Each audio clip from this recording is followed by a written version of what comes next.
say something. I know.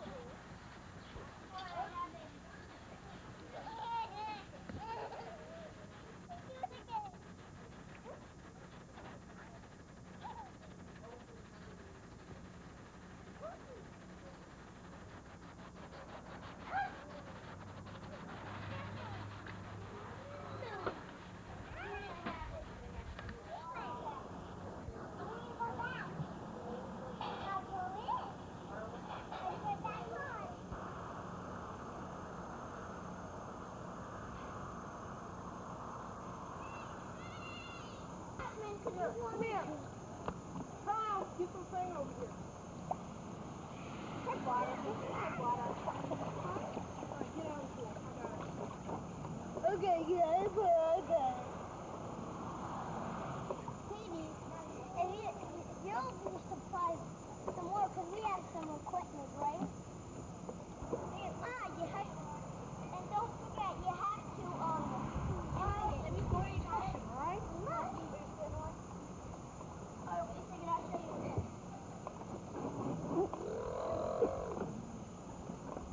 Wait.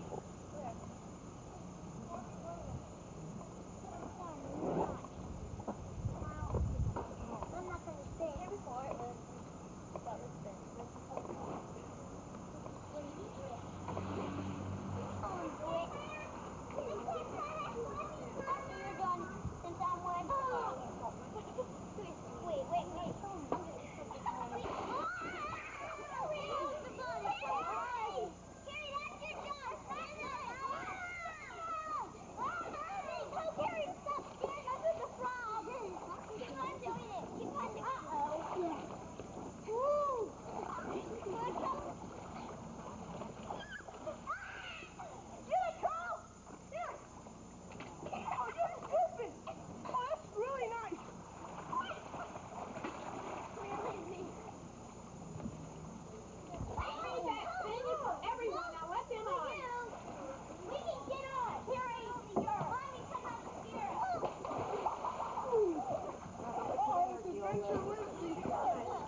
Absolutely. We want an accurate depiction here. Family life at the Arnolds. Notice the size of the drinks. This is just for me. I need this.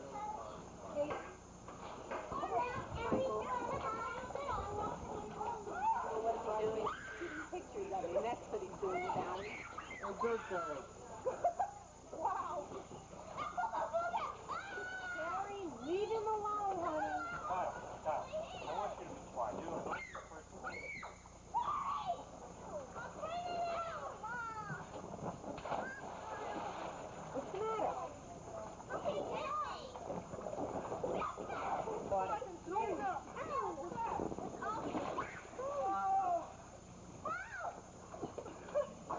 Push him off, Lindsay.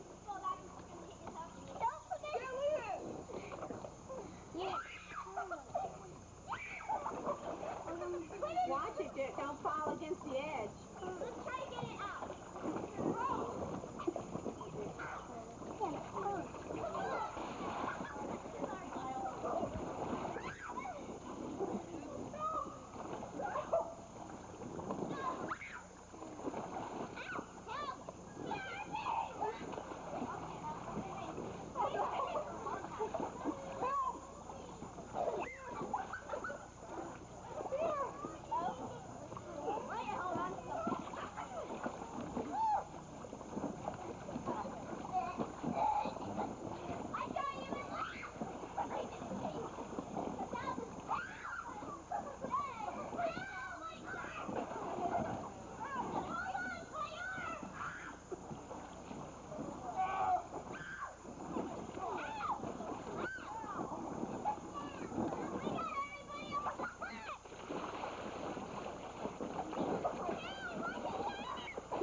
Once in a while we play. Yeah, well, I mean, it's practice play. But, yeah, he likes it. He has that was the one sport he started with. He did basketball, but he was more into softball and football. Kyle, come here. But, no, he played basketball, just not, just didn't have the enthusiasm for that as he did with Wally. Come on, Wally.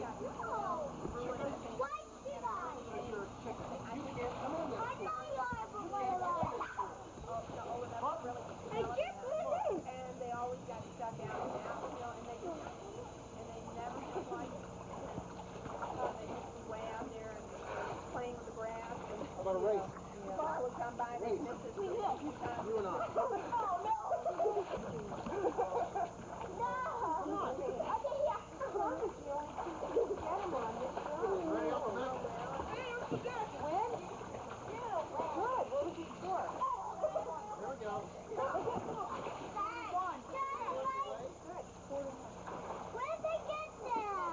Just got it at the pocket. I know. Ready?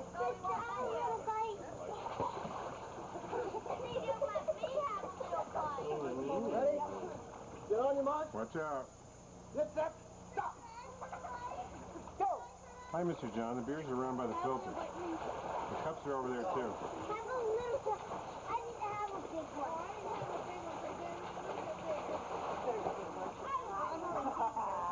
Back again. On your mark. Get set. Go.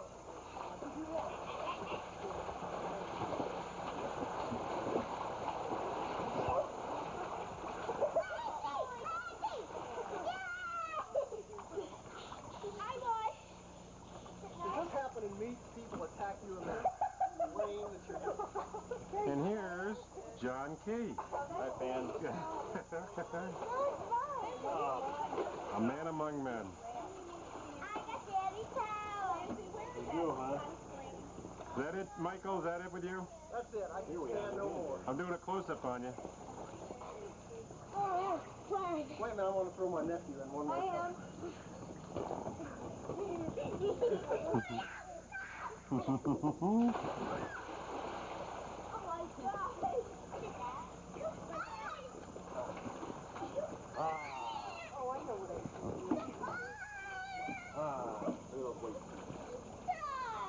Oh, you like it. Don't pull my hair, Kyle. Enough much there. Let go of his hair, Kyle. Let go of his hair, Kyle.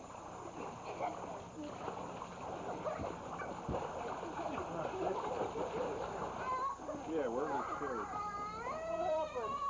Get this. This is the nephew crying. Yeah. What's the matter? I think he choked. Watch all the blood and milk. I'm going to turn it off because Grandma knows my kids never cry.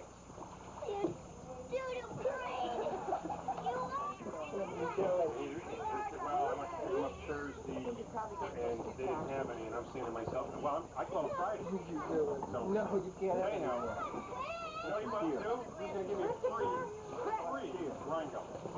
But he says, I'm not sure if it's good. Yeah. So he goes to give me, he goes, no, it's borderline. I said, no, I'm at a party. I don't particularly want to do that. So I went, got Hey, I'm gonna go swimming.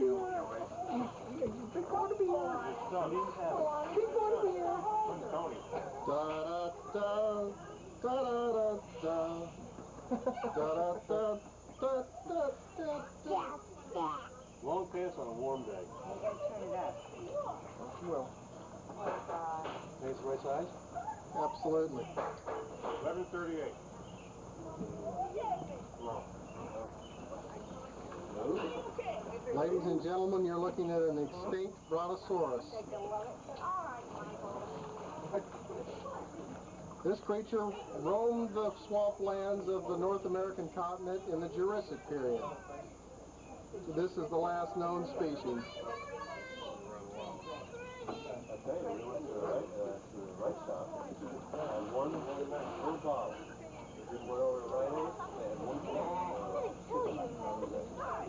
This is my offspring, known as the dirt dog.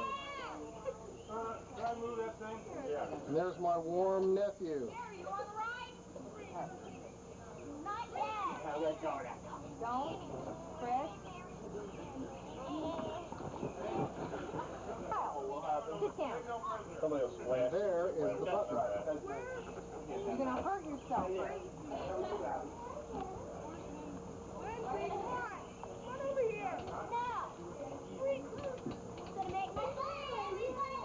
Ladies and gentlemen, Pat Keener doing what she does best.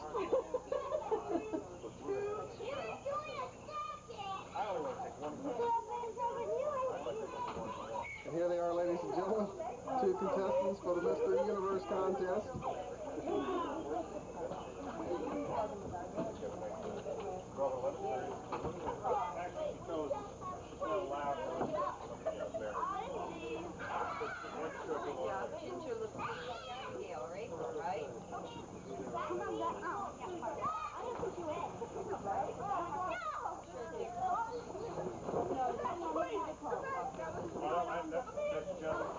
Your pump, make sure you... Whose tape you got? Yours? Well,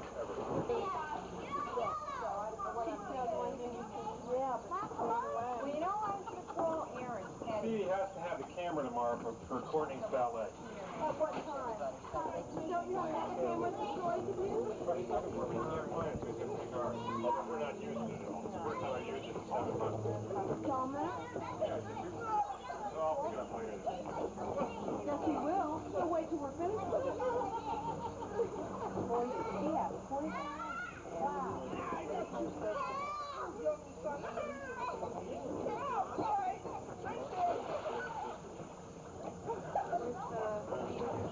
She went up and got herself. Emily was up sleeping in her crib. All of a sudden, Holly was gone. I went in the house. Her favorite seat was at the bottom of the stairs. I went up to her. She was pretty and witty and wide. Wide, right. I feel wide. You are wide.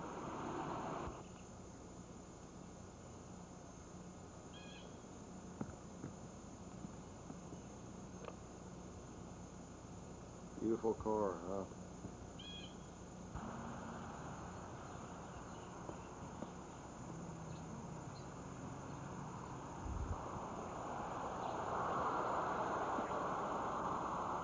This is a 1985 Mustang GT.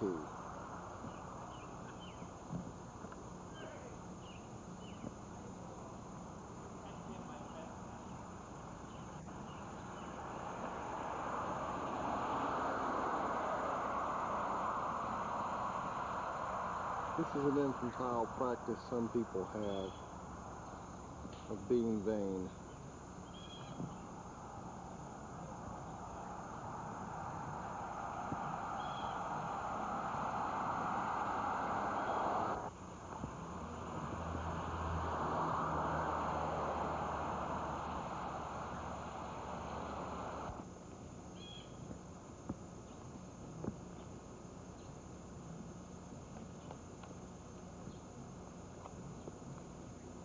This is the engine for the 1985 model year.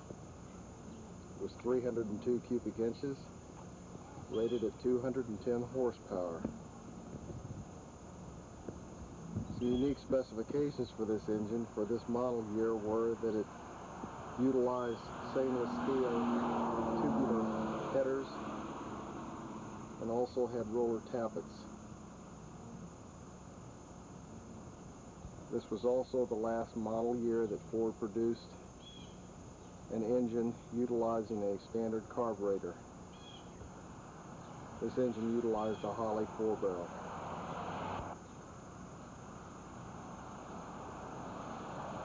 The 85 Mustang looks very much like the 86. This was the last year for this body style. 87 will be dramatically different in the front and rear sections, and will also be fuel injected and a rated 235 horsepower.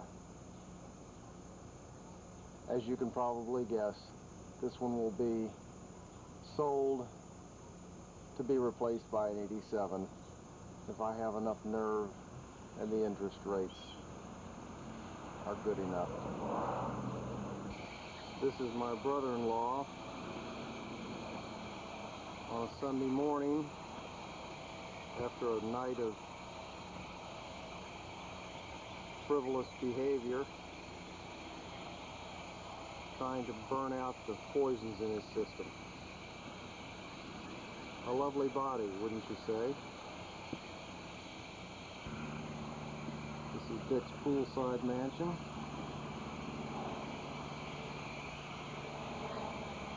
As you can see, there's not much activity. Most of the children are inside getting blood transfusions.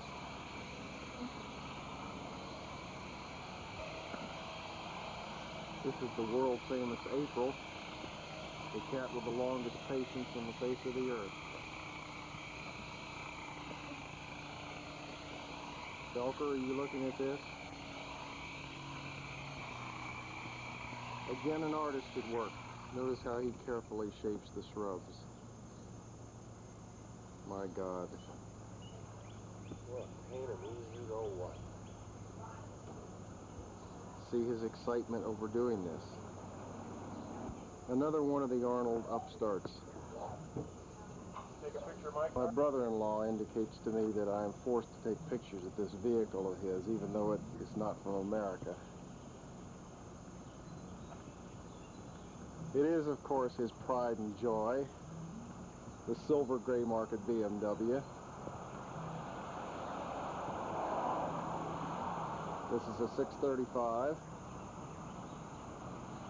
Utilizes a 6-cylinder overhead cam engine and develops approximately 190 horsepower, somewhat less, I might add, than my Mustang.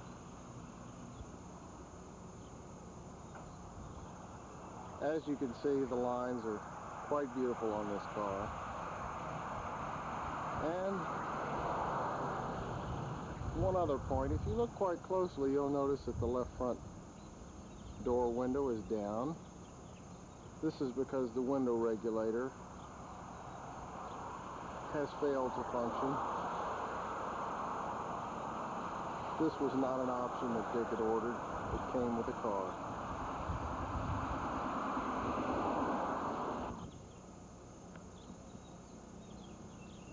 As you can see, other people in the family are equally vain, and also double equally vain. Opulence is a sick disease.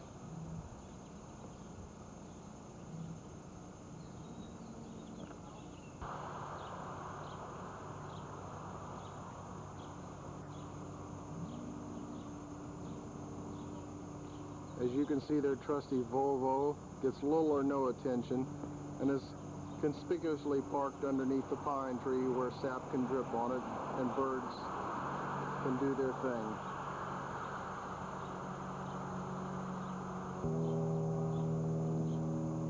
one last shot of the finely tuned machine.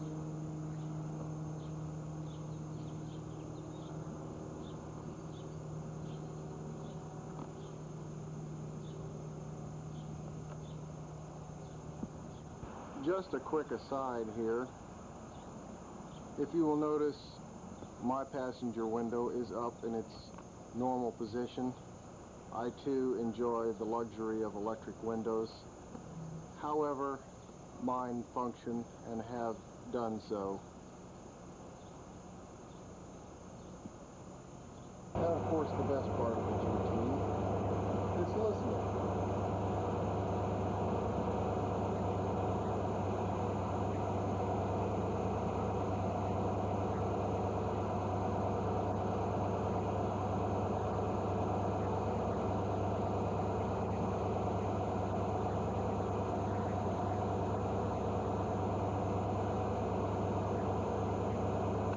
Nothing better than the low, soft rumble of an American V8. She doesn't need some conscious girl.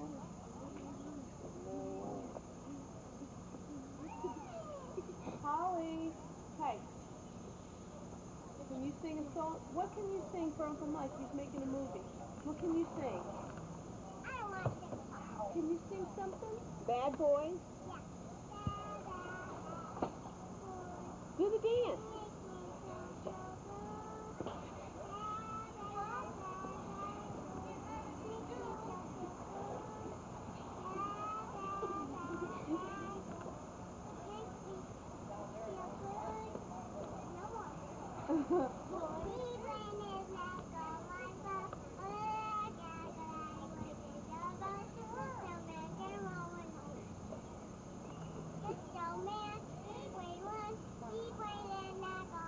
That's gonna be on here.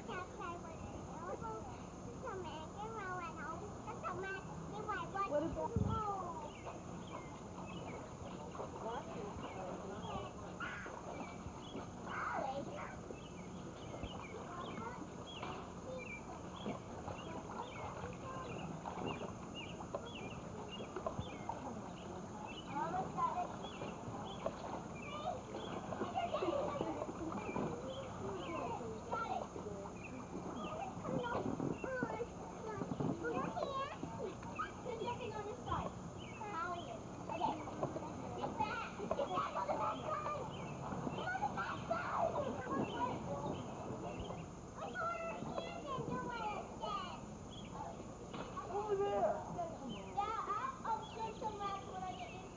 My dirtbag son.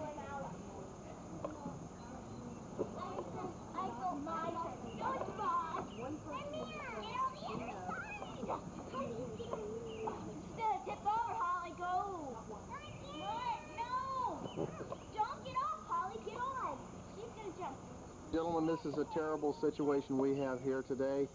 Here in Poughkeepsie, we have a child that nearly drowned. I don't think that's a good idea. Here she is being helped by the paramedic. She's coming in asking for her mother. The lifeguard.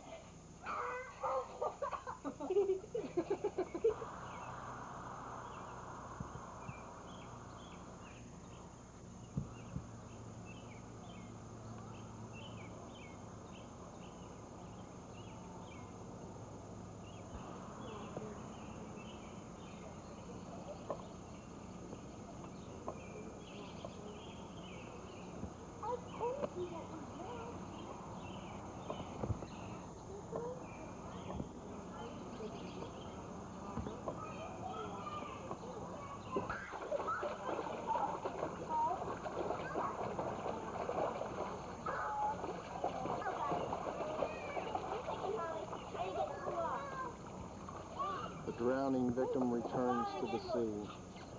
And we'll save you. Hey, let's out, get out. Wait, I'll get out. This man will probably be when it was falling off. Yeah. That's so warm. I mean, it's so cold. I mean, come on.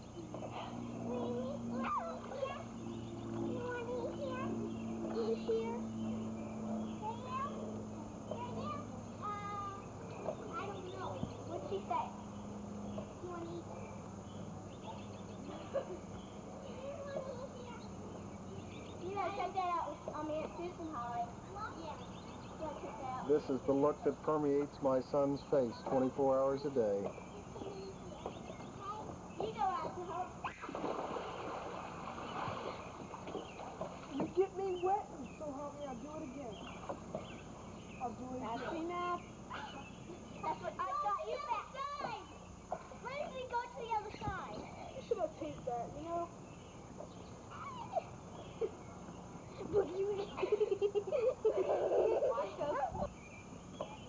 Get some of Jamie so she can have a picture of Jamie on tape. You want Jamie? Yeah, let's Go ahead.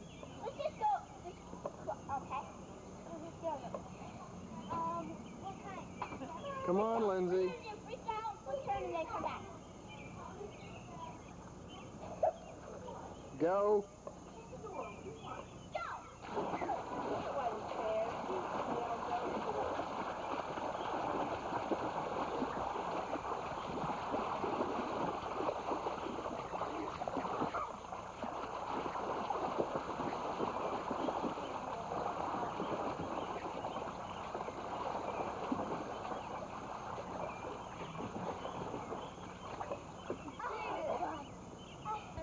This is all new growth.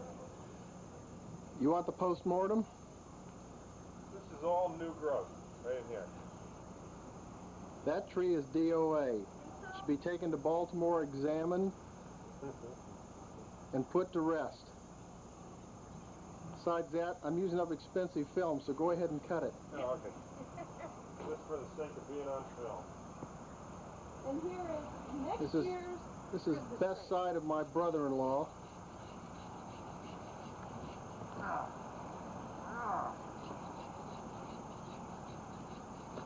Probably the best he's felt all weekend. Paul Bunyan.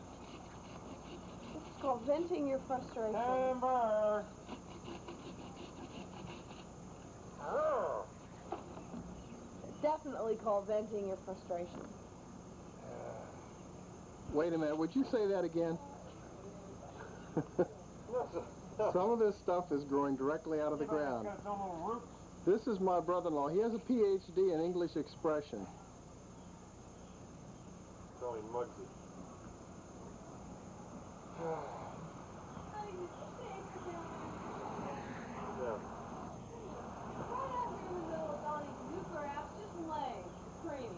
On the lake now.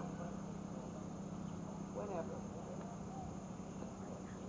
Quit getting this angle. It's not a good angle for me. It's not my best angle. This, ladies and gentlemen, is a Triceratops.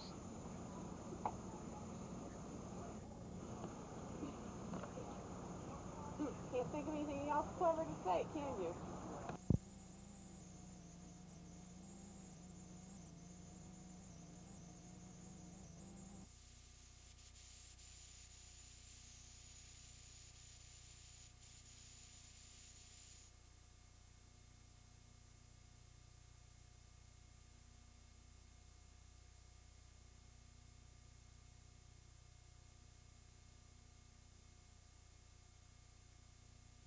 I've extended my arms, they're free from my body, they're in front of my body, but I'm holding it with my lat muscles, I'm holding it with my chest muscles. That's natural. You can't hold something heavy this way. You can't hold something heavy if you take the center of your chest, you bend at the waist and bend down here. You can't hold anything heavy, that's not an athletic position, and not only that, it throws all your weight forward to your toes. We want your legs under you. Weight on the inside balls of your feet, as we said, and now I can hold something heavy. I can hold it out here in front of me for a while, and I'm holding it with my big muscles, with the shoulders. I also could take this and toss it to you. From this position, how hard could I toss something to you? Just with my arms. I've got to have it where I can use the big muscles. The legs, the shoulders, the whole body. You can't do it from here. So therefore, we'll talk posture all the time to you. We'll talk just good, natural, strong position. An athletic position that any athlete would be in. And you don't walk up to hit a golf ball and go here. I've never seen a player do it. They're here. That's what we term the weightlifter's position or the connected position. Now, when we talk about connection, we'll talk about the left arm connection. I think one of the best ways to say it would be this. Hogan, I understand, hit golf balls by placing a handkerchief under his left arm. And he would hit balls and never drop the handkerchief. I think that's an excellent way to do it. I describe the same thing in a little different manner. I say it's as if you had a plug on your left arm, and right by your left breast, you had a socket.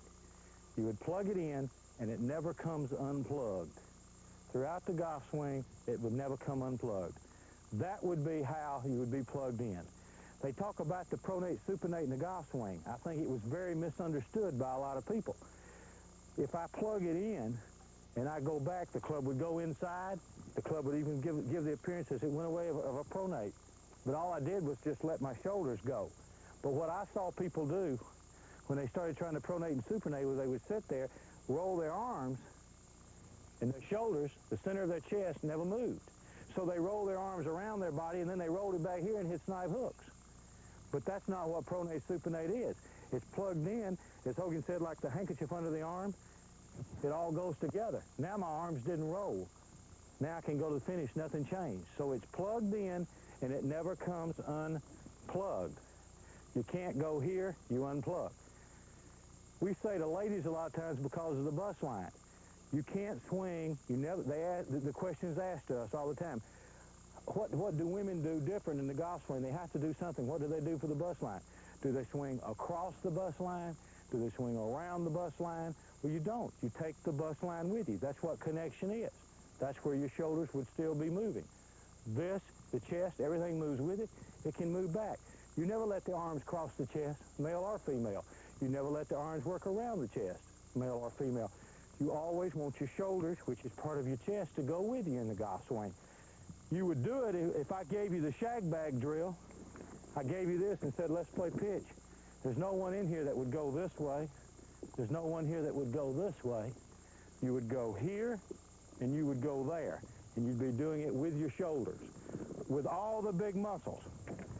I don't mean that you lead with your shoulders. Everyone's field is different. Everybody has a different way of feeling things. You might feel that your hands and arms pull your shoulders. You might feel that the center of your chest drives your shoulders.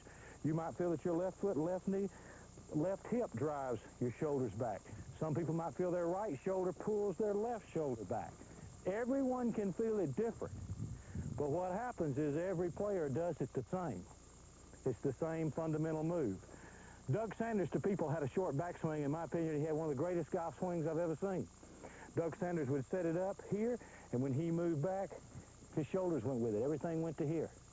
Doug Sanders never tried to play golf this way. Doug Sanders had a tremendous arc. When he went here, from the center of his chest to the end of that club was a big arc. From there, he could hit it awfully hard because he used his whole body. He used his shoulders. He used his legs. He used everything. Doug Sanders didn't go this way. So therefore, he didn't have a short swing. A lot of times people think that this makes a big arc, but that's a short arc. This is a big arc. That's when my shoulders and the relationship from here to the end of that club is a big arc. If I go here, I've got extended arms, but a short arc, a short radius. I now have short arms, but a big radius. It's the same thing on the follow-through. When I go through the ball and my arms fold my body here as they should, I've got a big arc. If I go here, I have nice extended arms, but a very short arc. We want the big arc, which means the arms are connected where they start and they never change, just like the tossing of the basketball. Now, we can talk about right arm connection. The right arm connection is wherever the right arm starts, it never changes. By that, I'm saying if I set up here, the right arm, and I think we can, again, let's use two, maybe I guess you could say extremes. There are a lot of people who thought that Hogan had a very short swing, what they termed a flat swing, I heard termed a lot. Hogan was never flat. And yet you hear people say that Jack Nicklaus was very upright. When Jack played bad, he did get a little too upright, in my opinion. But when he played good, which has been almost every year, he never got too upright, and he was connected. Now, there's a period of time there that Jack played bad, but he did get what we call a runoff and a disconnection. And the pictures indicate it to me. But that was just a short time. He found it, and he came back, and he said, I got the club back lower, or he said, I got it flatter. But what he did is he got it back down, connected again, in my opinion. Connection of the right arm, though, is the important part. And I think these two players reflect the same thing, but they look entirely different. And that is this. When Hogan set up to the golf ball, he talked a lot about the elbows being turned in. But if you turn your elbows in, you find the first thing that happens is your pecs and your lats tighten. To me, that's connection. But you turn right around, and Hogan played golf, and he said both elbows point to the outside hip bones, which is where he played from. And he had probably the greatest golf swing, or as good as has ever been, if not the best. But from there, when he took the club away, you can see how the right arm never changed. He set it right to the outside hip bone, and when he took it away, his right arm went right there. His shoulder and everything went with it. That set his hands head high to shoulder high. So it was not a very upright swing. But it also was not flat. The club was in perfect plane there, and he never set the club here. That would have been flat. Hogan never took the club and laid it off and set it flat. He was always in perfect plane. He was just a little lower, a little more connected. But that had to do with his right arm. Now, if you take Nicklaus, or let's take Miller Barber, who's even another extreme in the other direction, they both set their right arm out. But when they set their right arm out and they take it back, their right elbow's always down. So Jack Nicklaus, with his right arm more out instead of to the hip bone, was out here. But when he took it away, his arms went away. His hands got above his head, but his elbow was down. So it was never a flying right arm, and it was always connected. It's just that instead of starting here, as Hogan did, he started there, and it went a little higher. It just created a little higher plane and just a little different plane. But he was always connected. He never went this way. That would be disconnection. That's the right arm running off from the shoulder.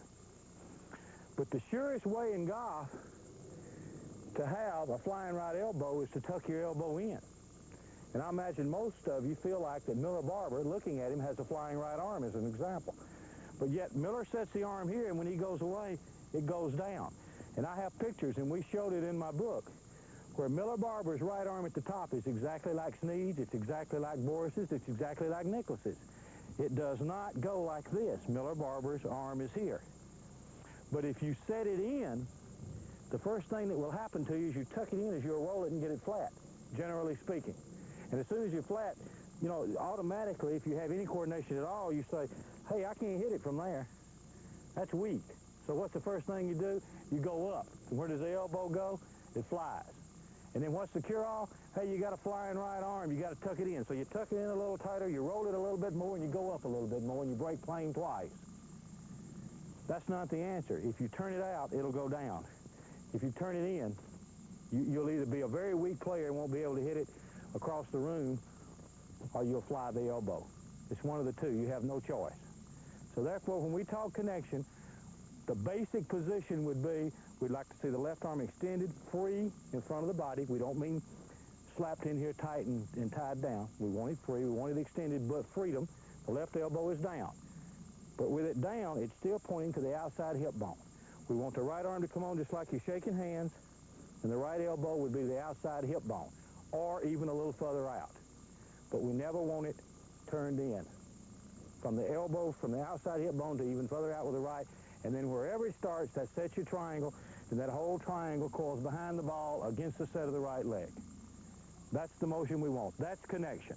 We never go here, or here, or here. It's simply wherever it's set, it goes here. Doug Sanders was there. Miller Barber starts with both of them turned out a little bit. It's a little bit of an unorthodox way, but it's great, and it certainly works for him. He sets them both out like this, and then when he takes it away, everything goes there. His elbow works down, and it goes there. And it's the same that everyone else does. Now, another term in golf, another thing I want to talk about in golf is the grip from this position. The grip being the fact that all we want in the golf swing in relation to the grip is that your hands be in a clapping position. We don't want the palms down or the palms up. It's just like you clap your hands, just square. Okay? From the clapping position, we grip the club. Now, I don't care if it's the interlocking, the overlapping. I don't care what grip it is, as long as the hands are square in a clapping position. That's what we feel is important. As far as grip pressure, I think that's very, very important. An example we use would be to grip the club here, laying it under the pad here and across. Underneath the pad here and just hooked right in on the finger right here. If you take that club, take it and pull it. If you just pull the club, it creates its own force. You never have to squeeze the club or anything. Okay? As far as a right-hand grip, it's right in the pad here, right there. Okay? So they're just underneath the pad, right in the two middle fingers here, And that's all there is to it. Then the hands are just in a clap position, but if there's pressure, it's right here, and there's no pressure at all in the squeezing of the back 3 fingers. We don't agree with that. I think if you squeeze with the back 3 fingers, all you do is pull. Jimmy, on the grip, what about the knuckles and V's? I don't think it plays any part in the golf swing.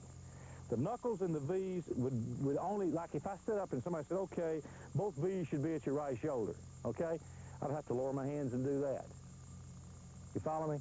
So people, I think the V's are related to how high the hands are. The knuckles are related. I could set my hands here. I could take the same grip here, set my hands here and see no knuckles, and I could lower my hands a little and see 2. So I think that makes no difference. We want it in a clap hand position, just square. Don't worry about the knuckles and V's. Just feel like the palms will be facing each other and you put your fingers around it. I don't care if you did it 10-fingered, overlapping, interlocking. It doesn't make any difference to me as long as your hands are in square position.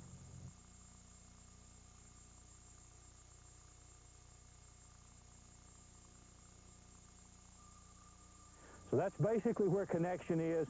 From that position, in our brace connected address, with the right foot square, left toe out, weight slightly on the inside balls of the feet, the knees slightly knock-kneed, and then feeling the connection as if you're shaking hands with it here, you would form, the way we like to describe it, you can call it a V, you can call it a triangle, whatever.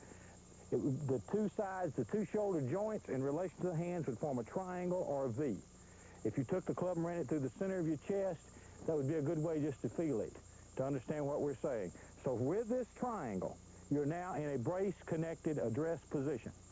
From there, the thing that happens with every great striker of the ball is this triangle all goes away together and coils against the set of the right leg into the inside hip joint. Every great striker of the ball at waist high would still have the triangle or the V. All we're saying is if you ran it through, this is a little drill that's good, it's clubbed through the center of your chest. At waist high, you're already behind the ball. You can see if the ball were here. At waist high, I'd already be behind the ball. If I had the club, you can see where I'd be. The triangle is still intact at waist high. Then from here, the right side of the triangle, which is the right arm, folds. Now, it folds within a triangular shape. It's like the right side folds to get the right arm in a strong throwing or hitting position. I don't mean that it collapses, but it also doesn't go this way straight out. You couldn't get back to the ball. So how the club falls in is the triangle is at waist high and the right side folds. And we use a little checkpoint just as a feeling. We feel like the thumbs are pointing toward the right ear. The thumbs are under the shaft. It's a feeling that the toe of the club would be down. But all of that feeling is the triangle, and the right side of the triangle folds.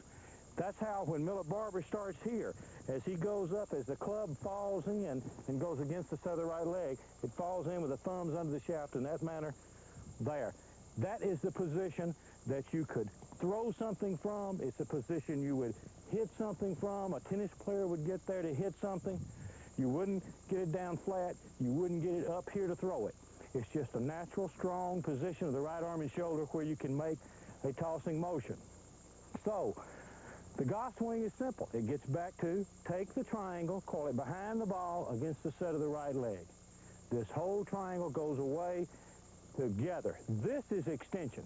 From the center of my chest to the butt of that club, that's a big arc. Now, Johnny Miller at one time felt that he set an early angle. Johnny didn't set the early angle when he played well, and he doesn't set it now, and he's playing well again. But it was a feeling, and it's something that anyone could experience, but you can take the old pictures of him, and he never set an early angle. And the reason is, if he had set the early angle and cocked his hands quick and set the angle here, do you see what a short radius I would have from the center of my chest to the club? That is not a big radius. That is not a big arc. That's an extended arm, nice, full, extended left arm, but where's my arc? It's very short. Now, Doug Sanders, when he went here, had a very big arc, yet people thought he had a short swing. So what we're saying is you can take all the great strikers of the ball, when they're playing well and at waist high, they're extended this way with a big arc. None of them set the early angle. But sometimes you could feel it because from there, as the right arm folds, the club goes up and it falls in, and therefore you feel like it's setting an early angle. Now, the way the club falls in, the hands fall into, with the thumbs toward the ear, a cocked position. But they don't cock it. There's a difference. The great strikers of the ball let the folding of the right arm and the thumbs toward the ear set the club in a cocked position. The best way I know how to describe that to you is if you wanted to take this club and make a tossing motion, your hand would fall in a cocked position for you to be able to make the tossing motion. But you wouldn't cock it to throw it. No one here would try to cock it to throw it. You would let it flow and it would fall into a cocked position. So that's the position at the top. Now this is something that people sometimes don't relate to or don't understand. This is a hard part of the golf swing because it's something that has to happen. It's something you can't create. And that is the position at the top where the club falls in. The proper position, the proper wrist cock, if you want to term it so, is all created because of the change of direction of the legs. The best way I know how to describe that to you, if I wanted to make a tossing motion, if I took this golf club and started to throw it, what would be the first thing that would set my arm when I tried to throw it? You see my leg reverse? It would be my right foot, right knee. When I get here, my right leg would reverse. That sets the club. What we're saying is the completion of the backswing is the change of direction.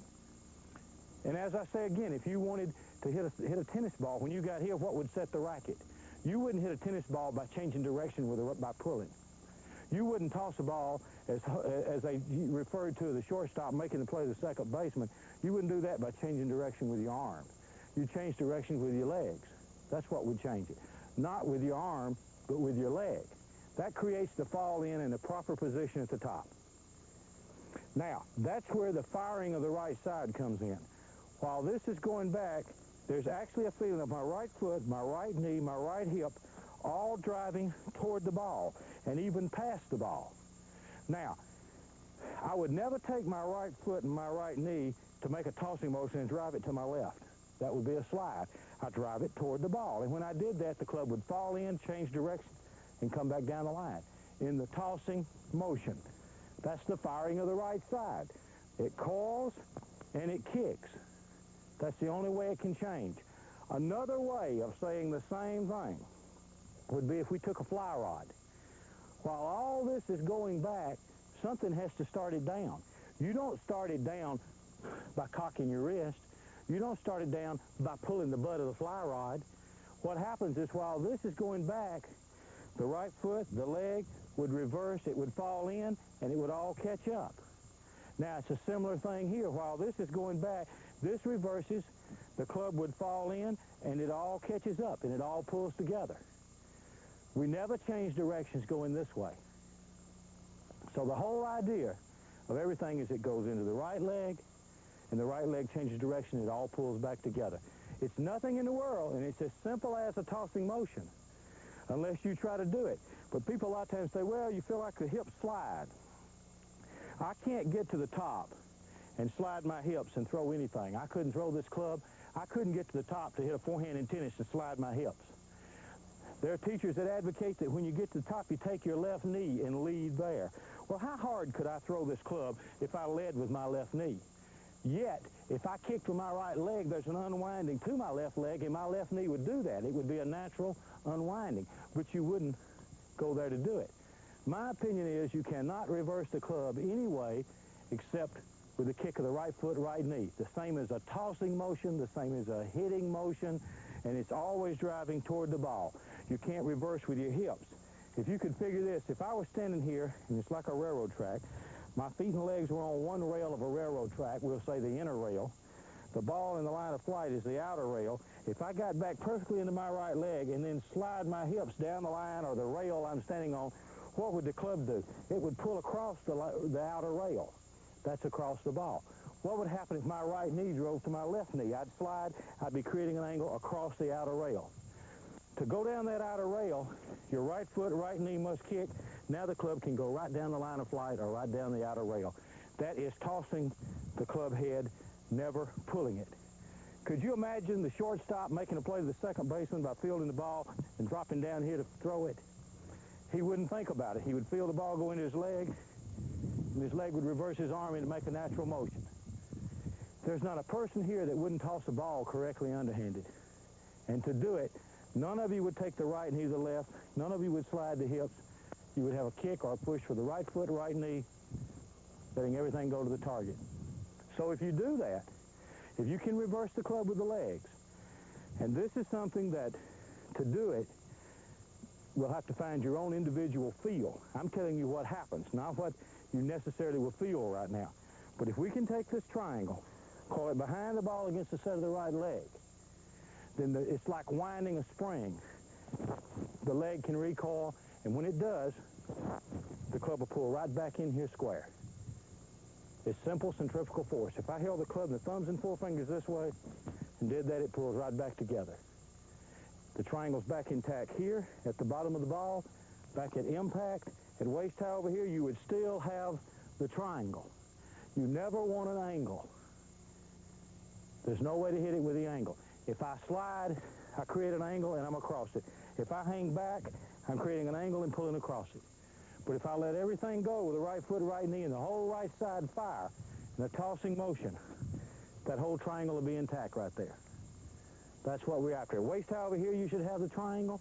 And if you have the triangle at waist high here, the left side of the triangle, the left arm folds with the elbows down, and you've got a straight, balanced finish. But if you create the angles coming here, the body's backing out, and you have angles all the way through it. Now, when we talk about a straight, balanced finish, we're talking of release. As we go along, we'll talk a lot more about release in the next few days.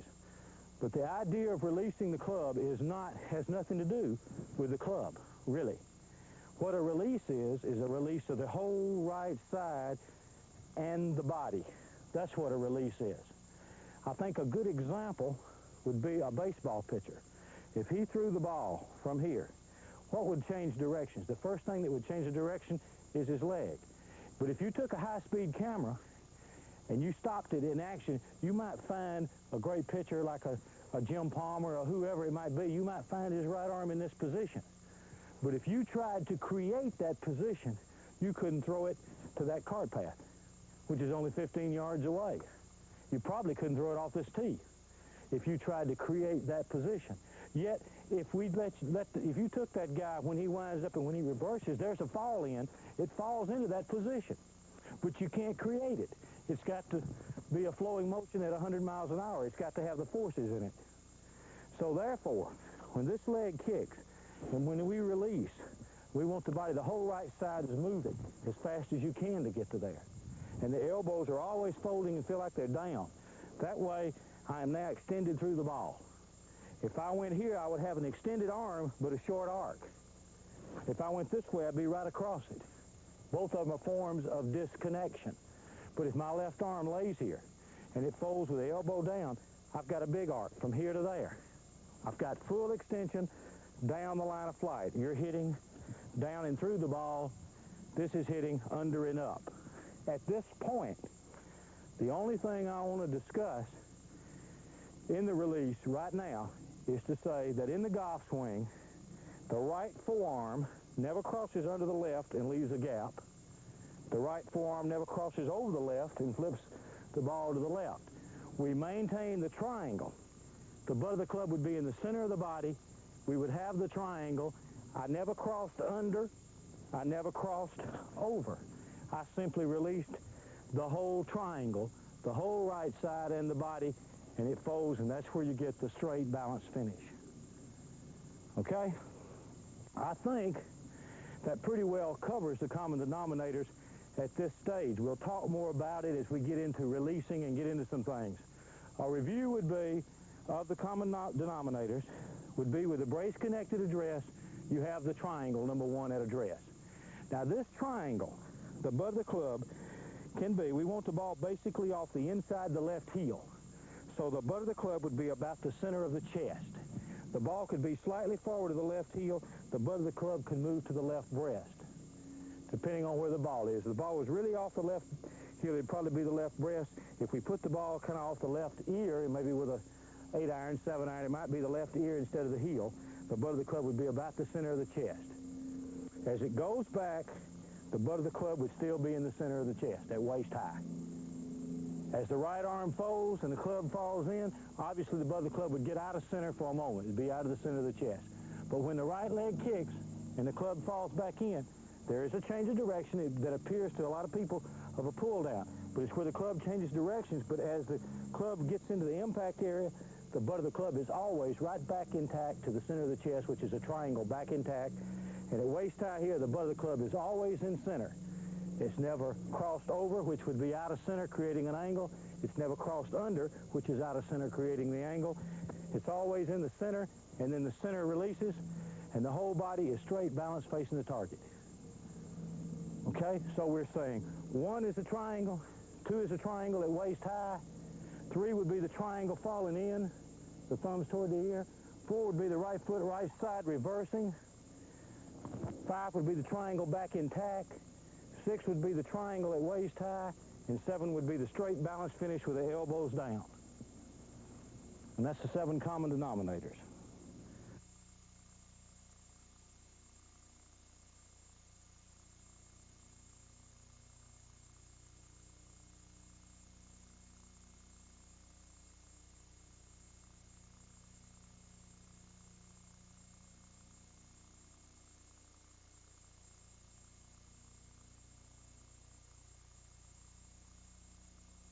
In this lesson, Jimmy Ballard is going to explain how to apply the Jimmy Ballard Golf Connection and the 7 common denominators to your total game from tee to green. He will discuss everything from driving to putting to chipping, as well as dealing with problem shots.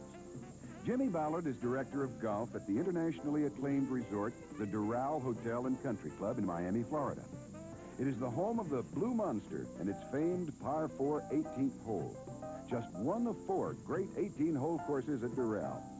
It is also the location of the Jimmy Ballard Workshop. In this clinic, which was taped before Jimmy joined Doral and before his now familiar beard, with the aid of teaching professional Jim Grant, Ballard takes you with connection from tee to green.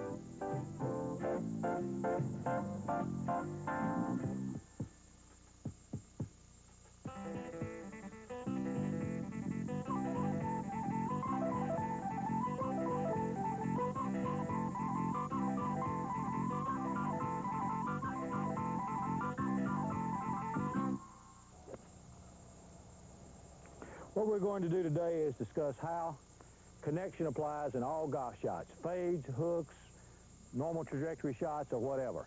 My assistant, Jim Grant, is going to hit some shots.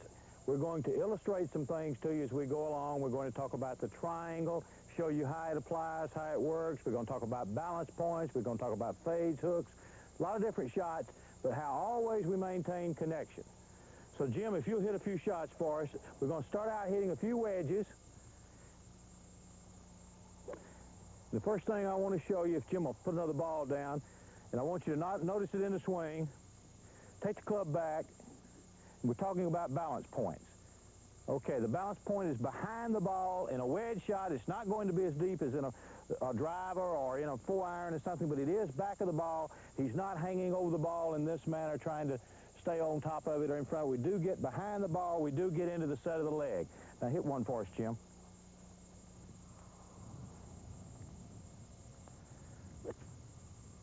Okay. Hit one more. And what we're trying to show you is I want you to watch how he coils into the set of the right leg, and his balance is 2-3 inches behind the ball on the shorter shot. Okay? Now let's go hit a little longer club. Let's hit a 7-iron. And we show you how the balance point gets a little deeper here. Ball's off the inside of the left heel. Good. Take it back one more time and stop for us.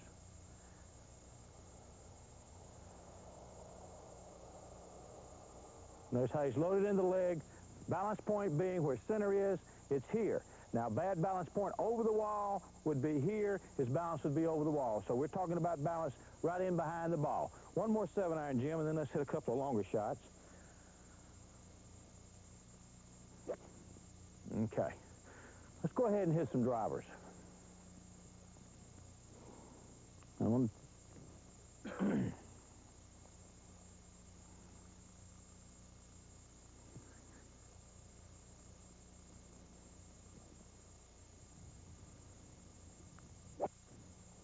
Okay. Again, and stop, and let's show them where the balance point and what we're trying to achieve. If you'll notice here, the balance point, just as the club gets longer, the balance point gets a little deeper, but it's always against the set of the leg. Yeah, take it back and stop for us and just get the balance point. Here we are. The balance point's a little deeper here now. It's probably maybe 10 inches behind the ball here. But that's where he's trying to go. Now from there he can go down the line of flight. Okay, very good. Now, just one time, Jim, let's show the right way and the wrong way. Let's show hanging over the ball or trying to stay over the ball, just in a practice swing. Just take it back.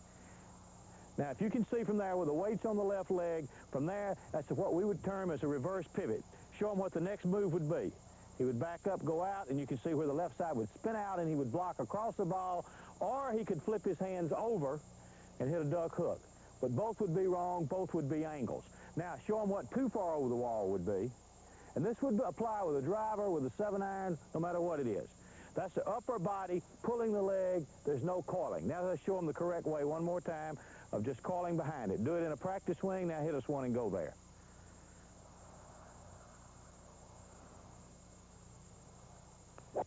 Okay, good. Now let's talk about something else in the golf swing. People are always asking us, what's the difference in a wedge? What's the difference in a 7-iron? What's the difference in a 4-iron? What's the difference in the driver as far as the way we swing the club? There is no difference. What we want to show you is what we term measuring to the ball.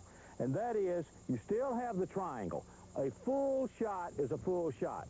By that I'm saying, wherever the arms are, if they're extended, which we've talked about earlier in connection being extended from the lats and from the shoulders, you've got the triangle. From there, the hands and arms and body on all full shots do the same thing. By that, let's just take the medicine ball action. If I took a medicine ball in my hand or took the shag bag and I wanted to toss it hard, I just toss it hard. So to do that, my arms are extended. I'd coil into my right leg and I'd move to the left side. I wouldn't get my arms longer. I wouldn't do anything any different. Throwing it as hard as I can or hitting a golf ball on a full shot is hard. So that's it. We never reach. We just simply maintain connection.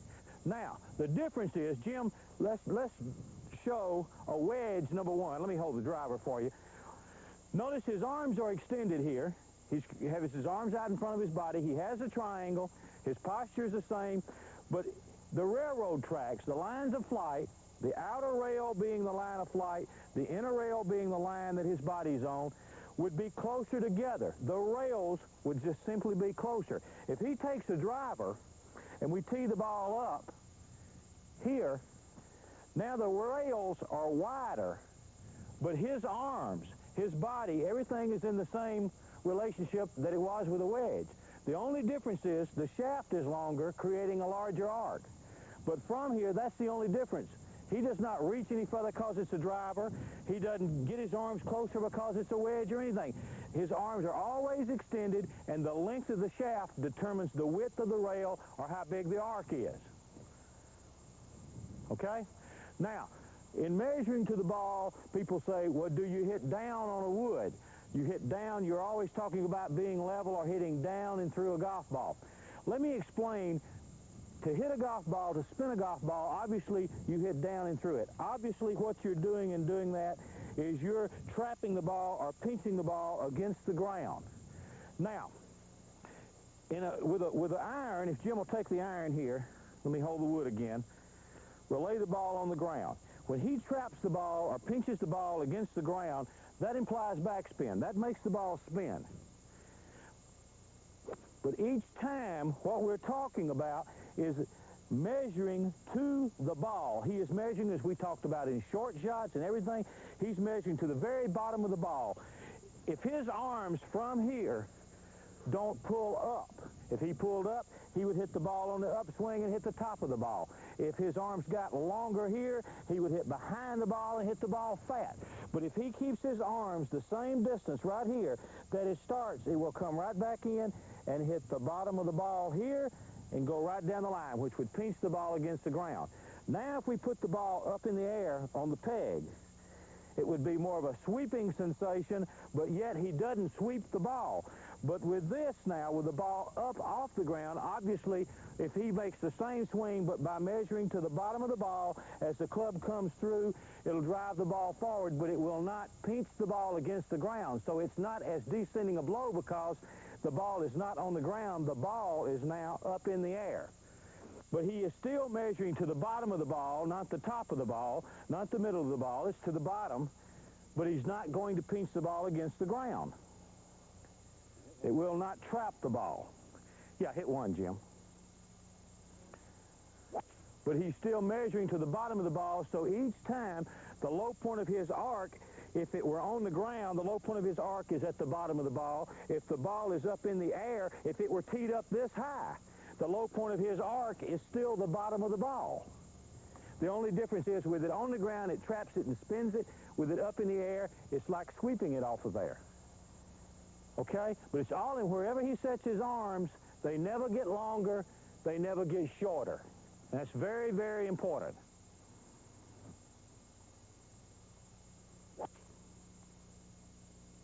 When we tee the ball up, go ahead and tee it. A lot of people ask, how high do you tee a ball? And I think everybody, some people tee it higher than others, but we like to recommend as a standard, go ahead and set it in.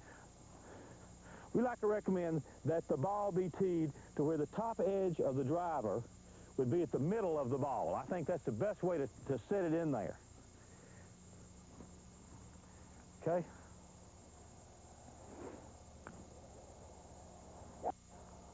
Okay, now, from measuring to the ball, let's get into some special shots.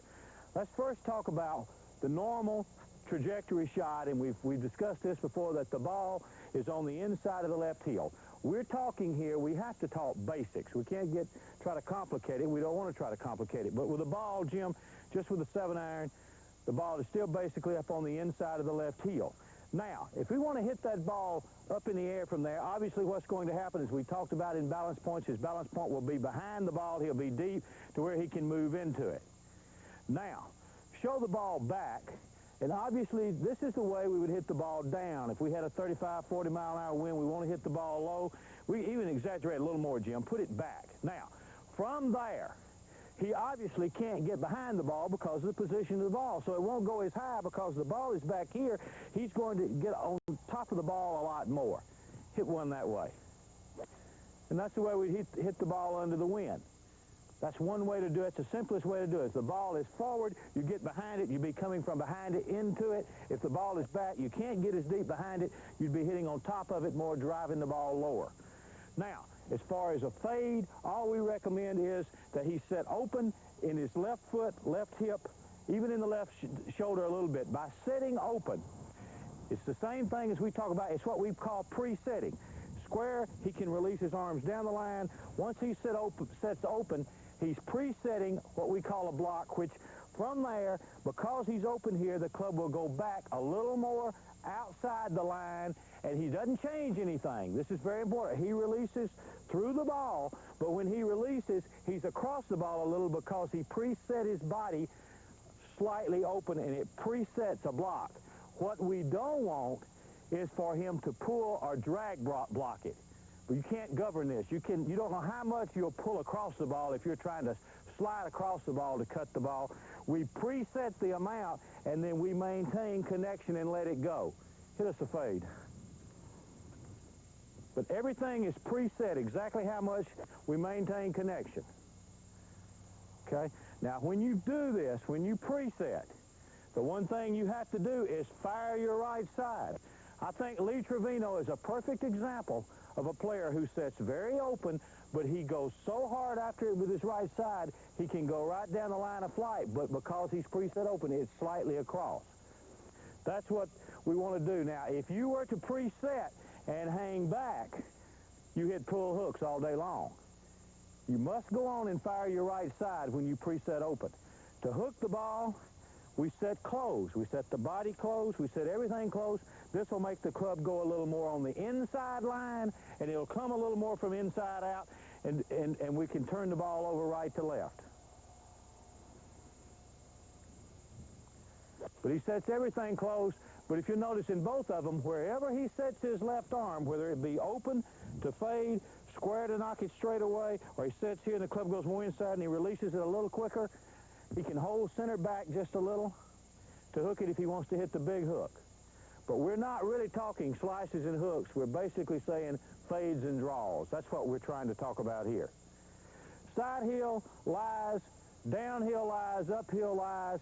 When we hit these shots, it's all a matter of measuring. If the ball is below our feet when we set in, then obviously we maintain the same level, but we get to it in the legs to get it on a downhill lie. If it's an uphill lie, then everything is up here. Say if I was on a bank and the bank was up above me, I would get the club up to here, and when the bank is up here, then I've measured to it as long as my arms do not get longer or don't get shorter, just maintaining connection for it here or maintain connection if it's below wherever we start. If it never changes, we're always measuring to the bottom of the ball. Okay? Now we want to talk a little bit about the firing of the right side and the way it works. And Jeff, if you'll bring that card in here, I think we can illustrate something. Okay. We talk about the firing of the right side in golf, and I think it's probably one of the most valuable things you can do. There's no way, in my opinion, you can hit a golf ball without firing the right side. But also, to fire the right side, you have to be in position to fire it. Always remember that. But we use the example that the arms here set up on a cart seat, and we do this as a teaching aid with the cart seat set up on the inside of the left thigh or off the inside of the left heel. If I wanted to hit that cart seat solid and square, my right hip would stay level. My right side would stay level. I would be what we call being up to hit down. You would never try to hit this cart seat by falling back or staying behind the ball. If you did, you'd hit that cart seat a glancing blow. And if you hit that cart seat a glancing blow with your body hanging back, trying to stay behind it, you see, the weight would be on your right side and you'd be hitting across that line of flight. We want you to square up to that cart seat, and if I hit it there, I would go right on down the line. My right side would be up and level, never under. At the same time, Jeff,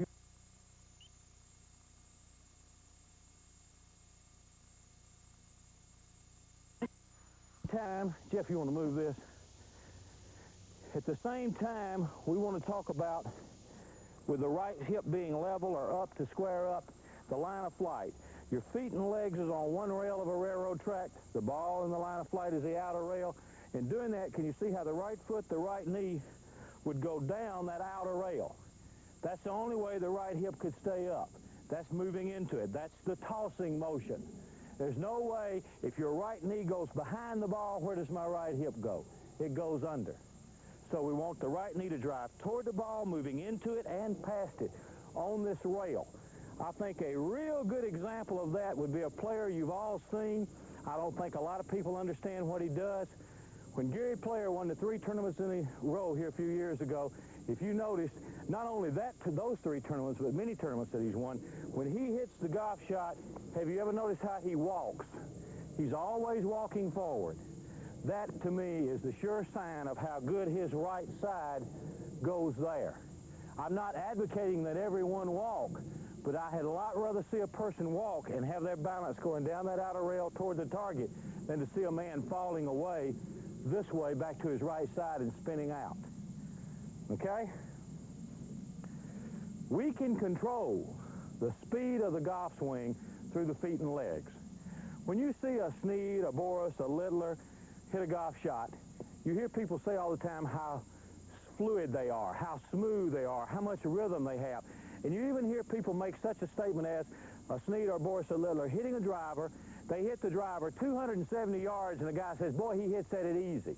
Well, let's be realistic. You don't hit it 270, 80, or 90 yards hitting at it easy. What you're experiencing is the coordinated move of the whole body, smooth rhythm motion. That comes from the coordination coming out of the ground with the feet and legs as a tossing motion. I think the best example is I could be very fluid and toss this club gently, but I'm controlling that speed from the ground up. It's a kick of the right foot, the right knee, the right side. It's the tossing motion. I can throw it gently. But also, if I want to toss this club real hard, I can get in here and move it fast. But I didn't hit any harder with my arm. That would not appear to be rhythm. It would not appear to be coordination. I moved it hard and fast with my feet and legs. I can toss it gently, still stay up and level, or I can toss it very aggressively and still stay up and level. It's all controlled from the feet and legs up through the center of the body. It's like the rock on the string. The faster I move this, the harder I can throw it, but that's controlled with my feet and legs. I'm in control. I can hit it hard or I can loaf on it and hit it easy. One other thing, talking about firing the right side. From this angle, can you see, with the line of flight here, we talk about the right side firing down the outer rail as if you were walking. In doing that, the hands and arms are in front of the body, and they're always in front of the body going down that rail. If my body stayed back in this manner, where would my hands and arms go? They would either release around left and disappear around my body, or I could block it and they would still pull across the line and be around my body. A block position is across the ball and around the body. A flip of the hands and arms or an arm rotation is just a flip across the line of flight. I want my hands and arms to stay here and go out in front of me and stay down the line of flight in this manner. When we do that, you're always maintaining pressure in the shaft. By that, we're saying there always is a kick or pressure in the shaft. If we hang back, there's no kick out of this shaft. There's no springing motion to spring the ball forward. You're just pulling across it, or you may flip your hands, but there's no pressure. You've lost it. From here, there's pressure in the shaft throughout the swing. All right, now we're going to talk about putting with connection and releasing the putt. We've done it with the chip shots in the bunkers and the big swing. And the first thing we want to do in putting, we find, is to clear up what is straight back in a putting stroke. And so many times you'll see a person, and we'll relate to the railroad tracks that Jimmy used in chipping and in bunkers, that this is the line of flight on a straight putt, this is my outer rail, and this is the rail my feet are on. Many times people will take the putter and they'll try to swing it straight back along this shaft. Well, in an effort to take it straight back, the putter gets in a shut position, and from there it comes into a blocked position down the line. And the reason that we feel that, everything related from center, the center of the chest. If I stand up on this line and run the putter through the center of my chest, if there's a slight movement of my shoulders, the putter travels slightly inside the line, and then I can release down the target line. Now what we're saying from here, that the putter, with a slight movement of the shoulders, the putter slightly inside the line, and I can release down the target line. And I'm using my index finger to show where the target would be here as versus going this way. And to clear it up now, we didn't say roll the hands back inside the line or pull the putter back inside the line. There's a slight movement of the shoulders, and the putter will work slightly inside the line, and then I can release the putter down the target line, still maintaining the club in center, my left arm connected. In gripping the golf club, we don't care if you have a overlapping, interlocking, or 10-fingered or baseball grip. The one thing we found that in the gripping the putter in the left hand, if the left hand is turned to the left and under a little bit, it makes it easier for the putter to travel down the line. That's the only preference we have in gripping the putter. All right, from there, we're going to talk about position to the ball. There again, using these railroad tracks, this is my line of flight, and my feet would be on a track over here. Now we found on a straight putt like this, if I set the putter blade straight to the hole and assume my stance, my hips and shoulders are always on a line parallel left of my target. Now we don't care if you have your left foot pulled back a little bit or if you have your right foot pulled back a little bit. But where we find people run into trouble is when they get the body turned. Now the blade is to the target and my hips and shoulders are on a line to the right of the target. I don't have parallel lines. Or if I get my hips and shoulders too open and the blade to the target, this would be conducive to pushing out to make the putt. This would be conducive to pulling across to make it. So there again, in review, we don't care if the feet, the toes are equal, if this is back a little bit, if this is back a little bit, still maintaining hips and shoulders on a line parallel to the left. All right, from there, in the actual putting stroke, we're going to say that the ball position for most good putters, great putters, is from the middle to the left heel. Very few play the ball way back in their stance. All right, I try to feel like that the left arm is connected, like in the golf stroke. I feel the left arm is connected to my side, and in a practice stroke here, from there with the index finger on the side of the shaft, there's a slight movement of the shoulders, the putter works slightly inside, and the toe of the club is released to the target. Now, I didn't say flip my hands over or roll them, but in most cases, people that block putt, they pull up and across in this manner right here. as versus maintaining the left arm connection and releasing the club, the ball. So from there, with the left arm being connected, there's a slight movement of the shoulders, the putter slightly inside. I don't know about that. There's a slight movement of the putter slightly inside the line, and the toe of the club works down the target line.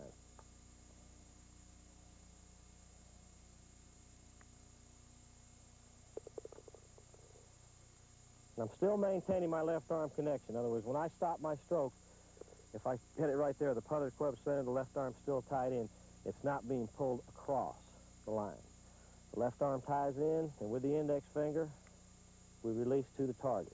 Now, we're not advocating that you putt with the index finger. It's very similar to what Jimmy said in chipping.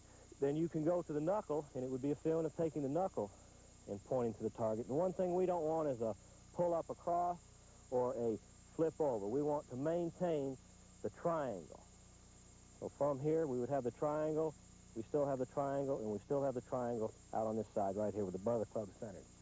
A good example of what we teach in putting is Hubert Green, and I think everybody at one time or another has seen him on TV. He is low in his posture, setting up to the putt. We don't advocate necessarily that, but from there, if you all remember, Hubert splits his hands apart, and with the index finger on the side of the shaft, he putts that way. And can you see how he is releasing the putt? He's not going this way, he's not going that way. He's got his hands split apart, and with the index finger, he is releasing the putt down the line. And he's still maintaining the triangle. It's a little unorthodox, but it's worked pretty good for him down the road. But it's that way. You see how the putter is releasing. Okay. When we talk about chipping the ball, it's like an underhanded tossing motion. That's the way I like to describe it. But first, I just want to talk a little bit about the triangle and let you understand in the golf swing, in chipping the ball, the triangle here, and as I said earlier when we talked about release, we have to release the triangle. It's a matter of keeping the triangle. So in chipping the ball, the triangle would be, so to say, knee-high to knee-high, but I'm always maintaining the triangle and triangle. That's how the release goes. It never changes. There's no block in chipping the ball. The best way I know how to first describe it to you or show you, though, would be just to take one hand, and if we made a tossing motion, and to do this, I'm going to put my index finger down the shaft first, and with a one-handed tossing motion, like I would just take something back to throw it, do you see how I wouldn't stand still and just move with my arm from the shoulder joint? I wouldn't stand still and cock my wrist to make a tossing motion. A tossing motion, center would move, left foot, left knee would move. It would be ever slightly, but there is always just a little motion. You can't stand flat-footed and toss or pitch. You can't cock your wrist on purpose. There's a flowing, swinging motion. So if I made a tossing motion from here, it would be here, it would be there. It would just be a pitching motion. Notice that I'm pointing right at the target when I do that. So now if I put my left hand on there, that would be the triangle. That shows that the club goes back in a tossing motion, it's released in a tossing motion, there's the triangle. We never want angles in this direction, the same as in big shots. We never want angles in this direction. We might preset angles, which I'll talk to you about in a moment. But we never want to create angles while we're swinging. So now we're saying from the underhanded tossing motion, in which the weight would go slightly to the right, slightly to the left, my legs would be pumping just like a tossing motion. I wouldn't be standing flat-footed. Let's now take the triangle here, and again with the index finger down the shaft, just to give you a feel for it at first. There's a little drill. We're relatively wide. I'm obviously not as wide as I would be for a full shot, but still I'm not standing there with my feet close together where I have to twist or move around. I've got my feet wide enough that I can make some little shift to my right and a little shift to the left, and with the index finger down, here's your triangle, so it would simply be triangle, triangle, and the ball would go up. I never try to get up, hit up on the ball to pick it up. We find that most people stand up to hit a golf ball here, and you see them go up, lock, get their feet here, stiff, move, cock the wrist, and try to chip the ball. We believe that there has to be a little motion to offset tension. That motion being here and here. There has to be motion of the body, of the feet, of the legs. You can't stand flat-footed and do it. We got to have a little motion so you don't have tension. So here's your triangle. right foot square, left toe is turned out slightly. On a chip shot, you set a little more open than normal. You're here and here. So with the triangle goes to the right, it goes to the left. Where is it? It's exactly where I started. Now you hear people talk about a high lob. Knock it over the bunker, hit it up in the air with a high lob, a cut shot, whatever you want to call it. People will tell you to do that. I want to hit you high cut and I want to get it up in the air. They'll tell you to lay the blade open and pull across it. If you want to be sure and hit a blade or a chili deb or flub it to right there, that's the best way to do it because you can do it every time. If you lay the blade open, create the hands way in front, pull the butt of the club, just like we talked about in releasing, you're hitting under and up and you're trying to scoop the ball in the air.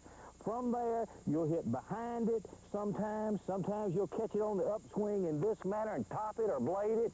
But that's all you can do. You cannot hit the ball solid. We talk about taking the triangle, setting the club to the bottom of the ball, what we call measuring right to the bottom of the ball. From there, if I never change that triangle, I've created the loft I want on the club, it goes back, it comes right back to the bottom of the ball, and the ball is lifted. I don't scoop it or anything. So what we want to do, remember, is from here. It's triangle, back, triangle, through. Okay? Now, if we're going to cut the ball or hit the high lob, instead of the blade being set square, like this, we're now going to lay the blade open, but in laying the blade open, I still have the triangle.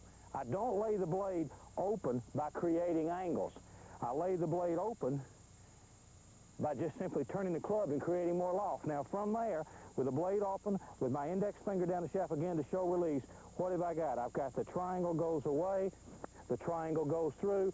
You see how much higher the ball is hit. You bring it back, set it down. I created the loft before I started. I did not do it by taking my arms and creating angles. This is a triangle with a square blade there to the bottom of the ball.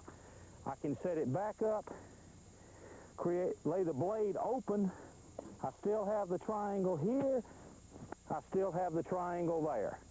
I've got the short left arm. I bring it back and set it down. It's exactly where I started. Understand one thing. Bad chip shots, whether it's with a 7-iron, you can take the 7-iron, 6-iron, whatever club it is. When you start here, that's your original loft. If you never change that, it's here, it's there, pointing to the target, keeping the triangle, whatever you want to say. What you never want to do in golf, and this is of most importance, is you never try to get under a ball to get it up. That's the surest way to look up every single time.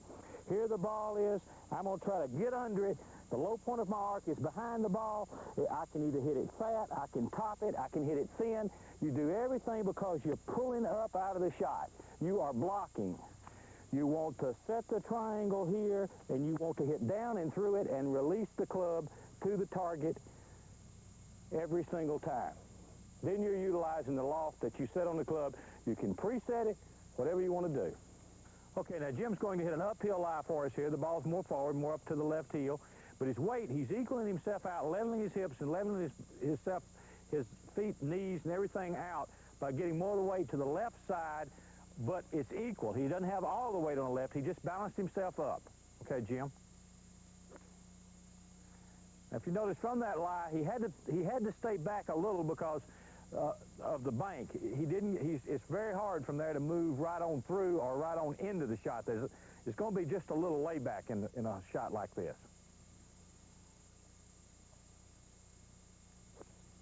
Jim's playing the ball back in his stance to make up for the slope of the bank. So with the ball being back, almost on his right heel.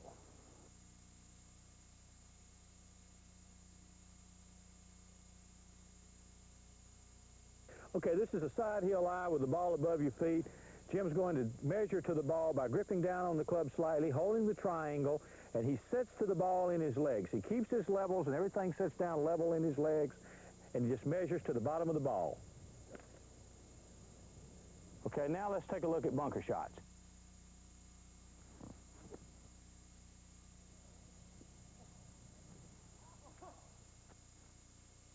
On bunker shots, what we want to do is we want to show you how it relates directly to the regular shots.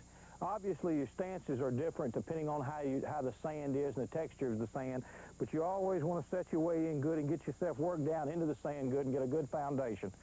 And then from there, what you want to do, we're going to first hit one with an open blade. As we said, same as chipping the ball, the blade is just simply laid open here, and we maintain the triangle.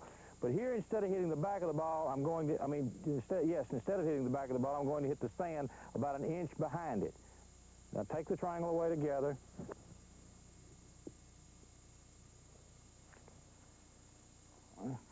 These are all played. We're going to play these right now, all with the blade just laid open.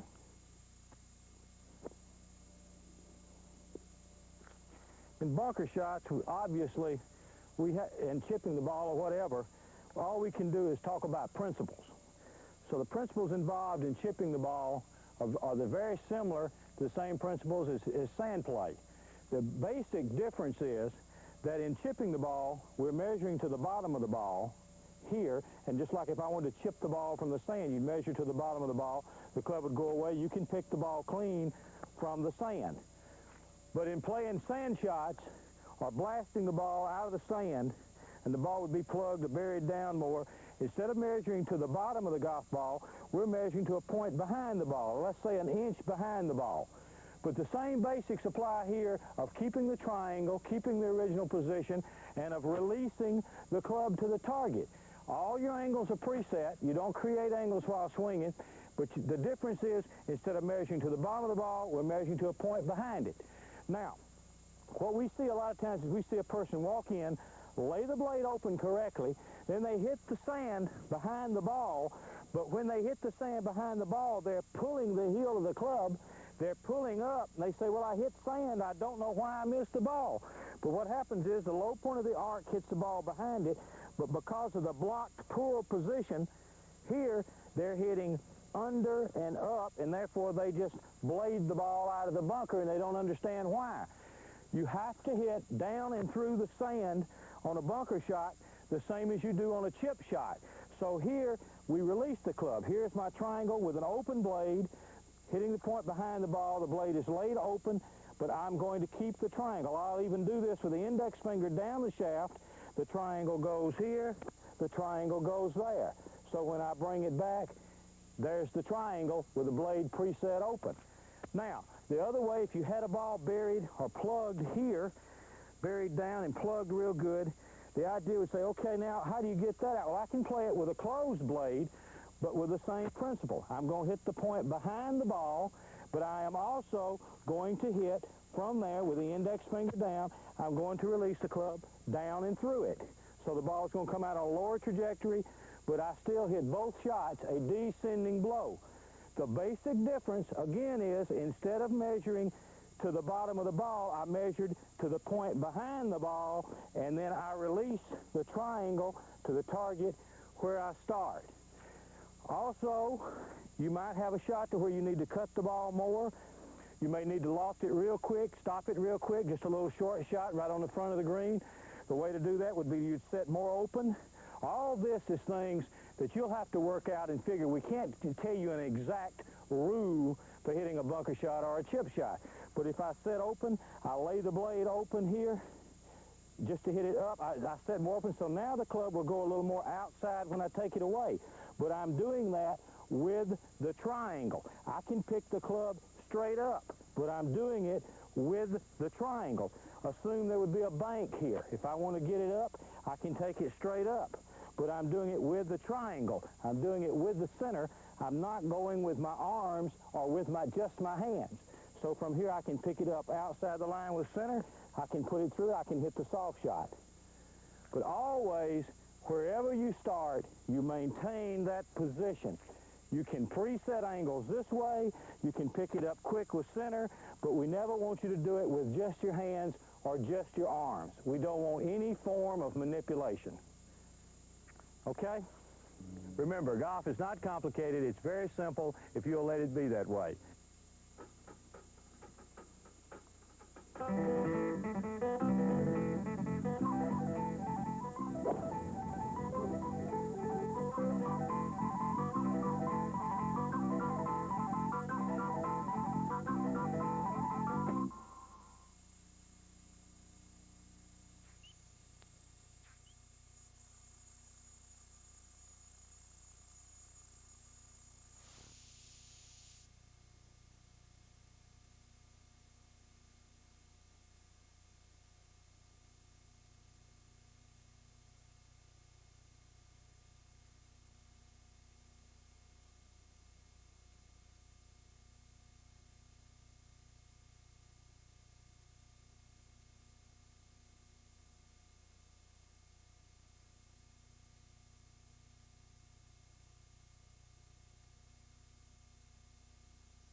farthest reaches of the oceans,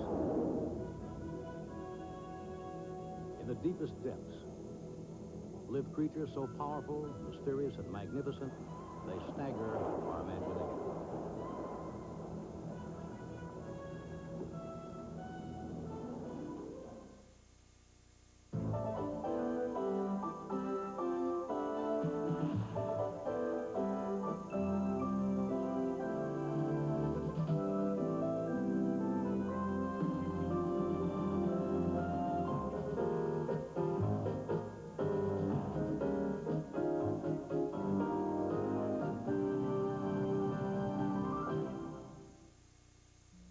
Major funding for this program is provided by STRO. By sharing the responsibility to preserve our natural treasures, together we ensure our right to enjoy them. STRO, partners in preserving America's outdoor heritage. The great whales. For centuries, we've gone to sea in search of them. We went in small boats, harpoons in hand. We pursued them in factory fleets, armed with cannons and explosives.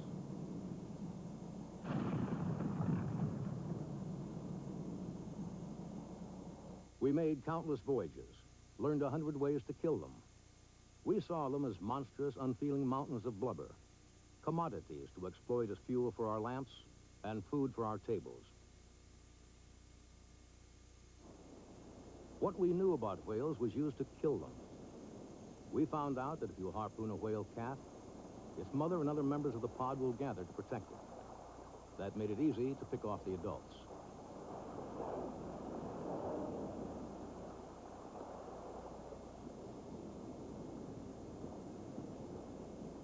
What we didn't know was that behind those societies were individuals with strong social bonds and huge, complex brains.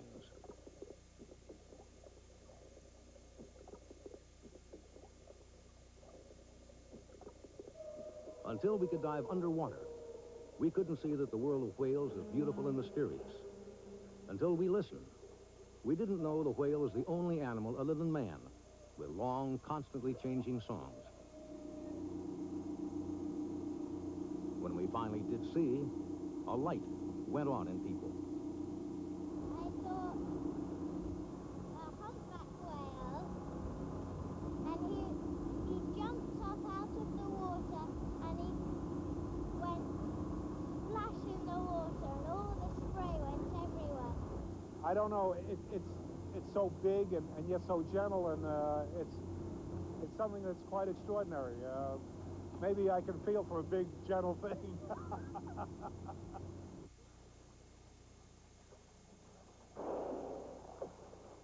When a young humpback got lost inside San Francisco Bay, we spent tens of thousands of dollars and countless hours to rescue him. People turned out by the thousands to root for Humphrey, the wayward whale. Environmentalists nudged him past barriers and under bridges, back to the safety of the open sea. When he was gone, the town where he had lingered erected a monument in his memory.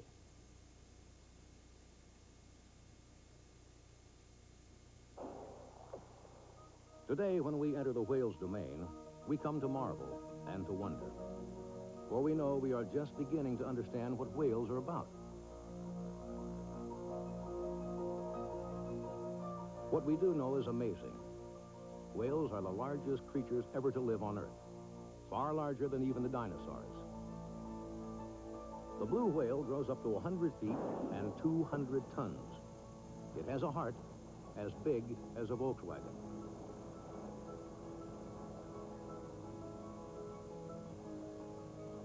Baby blue whales weigh 5 tons at birth. Feeding on their mother's milk, rich and thick as cottage cheese, they add 100 pounds to their weight every day. The sperm whale is a toothed whale.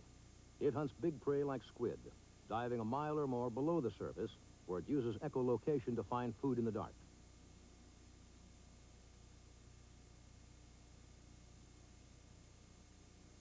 The mouths of the baleen whales are webbed with a fingernail-like substance. This baleen serves as a net, allowing the whales to gulp tons of seawater full of small fish, shrimp, or plankton. It then squeezes out all the water, leaving the food behind. The gray is a type of baleen whale that has a particularly intriguing way of finding food. They dredge the bottom with their tongues and suck up mud from the sea floor. Then use their baleen to filter out buried clams, crabs, and other invertebrates.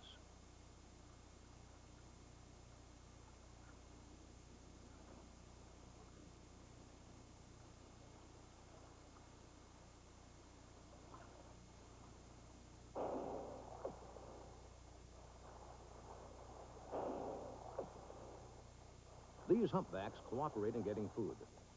One member of the group dives underneath a school of small fish or krill and swims in a tight circle. This whale blows a net of bubbles which traps the small prey.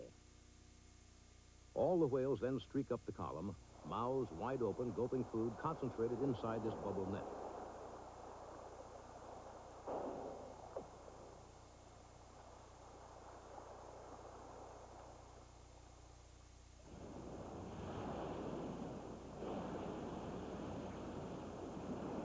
Some of the things that most fascinate us about whales are things we don't understand, like reaching.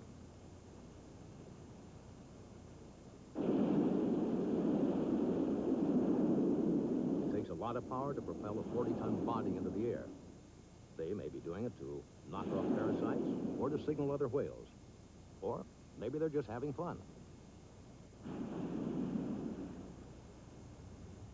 Whales live in a world mysterious and forbidding to humans, the world of ever-present perils.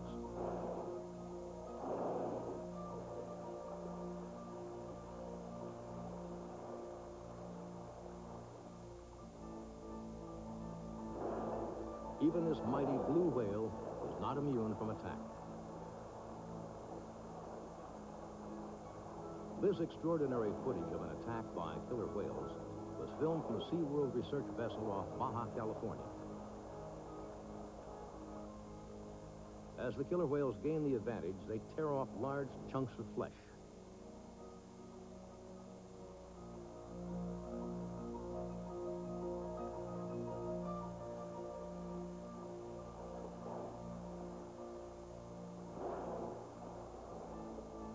The injured blue tries to throw off his pursuers by diving underneath the research vessel, but it is useless.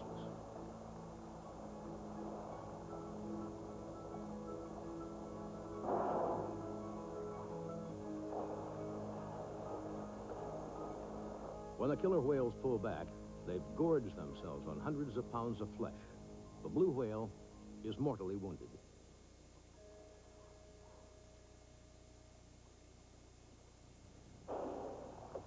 But even with hazards like killer whales and sharks, the great whales lived in equilibrium with their own environment. Over tens of millions of years, they spread to all the seas of the world.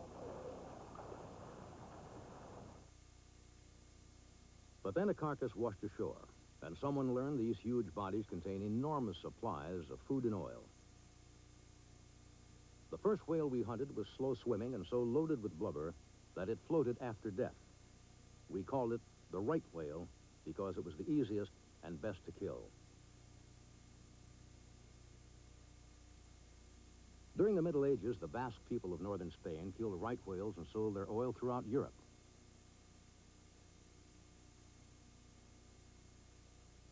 When the Basques killed the last right whale in the Bay of Biscay in 1400, they crossed the Atlantic in search of new whaling grounds. Off the coast of Labrador, they discovered what they'd come for: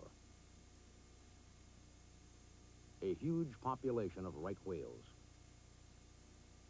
Within 100 years, they'd nearly wiped these whales out as well. The early settlers of New England hunted right whales with the same intensity. The huge population of right whales that had once ranged across the whole North Atlantic was reduced to a few small pockets.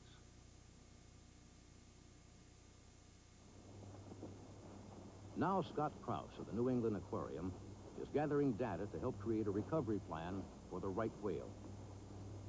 Though they haven't been hunted commercially for 50 years, their numbers are still alarmingly low. Some scientists estimate less than 300 remain, making it the most endangered whale species on Earth. Each summer, Krause surveys the coastline of Maine and Atlantic Canada, among the last places on Earth where these whales may be found. Krause and his research team have photo-identified over 100 right whales, most of them mothers and calves. And he's identified some of the problems that still menace these endangered whales. Over 50% of those he has photographed are scarred from entanglement in fishing nets.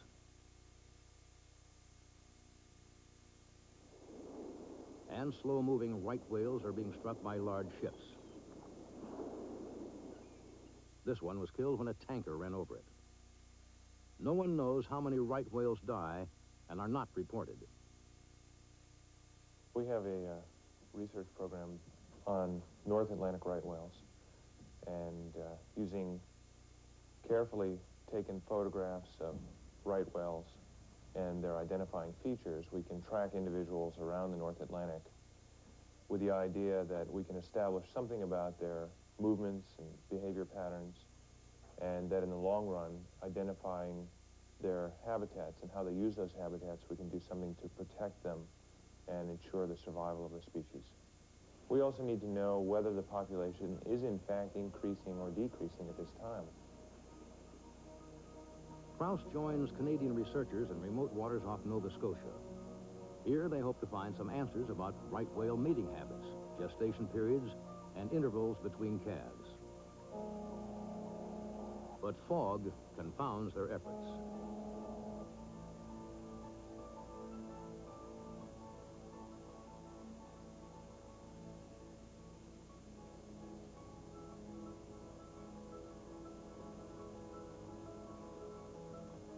Then, in an incredible turn of luck, Krause finds himself among several groups of right whales.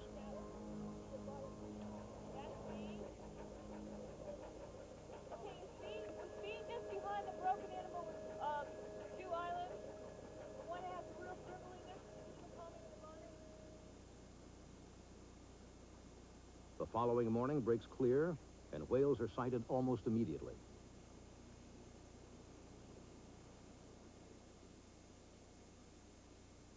Krause videotapes the whales while his team takes photographs for later study.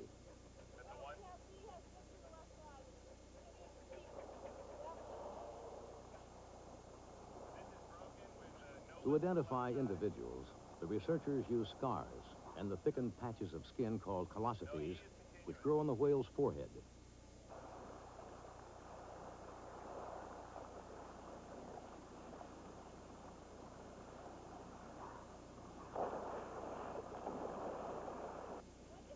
As the day progresses, more whales appear in energetic groups, typical of courtship.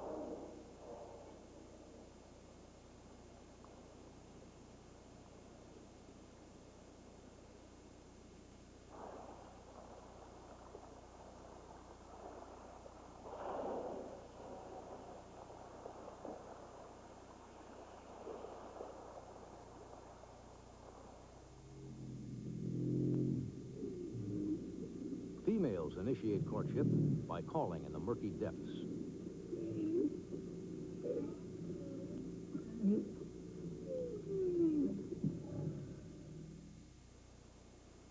One or two males pursue the female, then others join in the chase.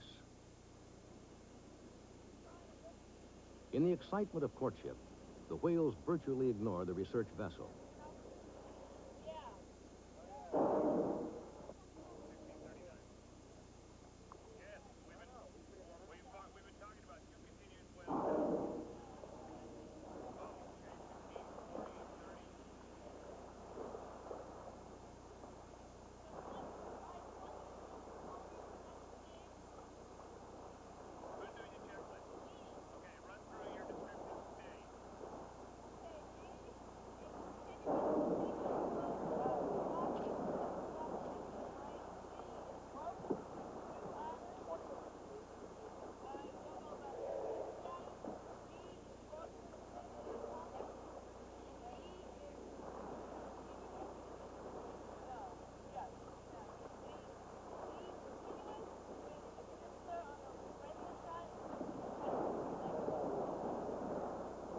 What appears to the researchers as riotous splash becomes an underwater ballet as the great leviathans meet in the act of creation.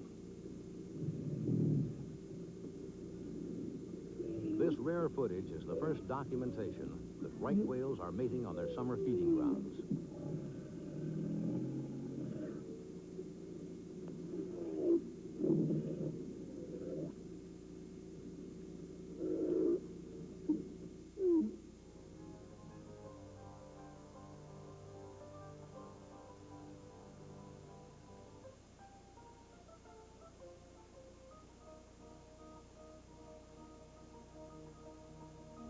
Here off Nova Scotia, Scott Prouse has found 100 or more North Atlantic right whales, the largest concentration known in the world. Clearly, these waters are essential to the future of the right whale. Prouse's studies suggest that if we are to save the right whale, we will have to take action. And they're curious animals. They're quite different than other whales. They exhibit behaviors that are remarkably different.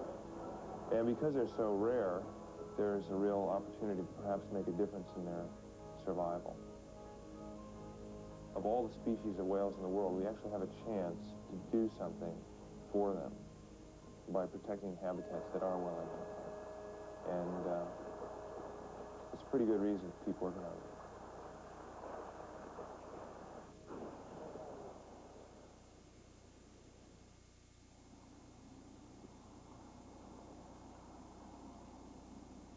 The fight to save whales is an ongoing struggle.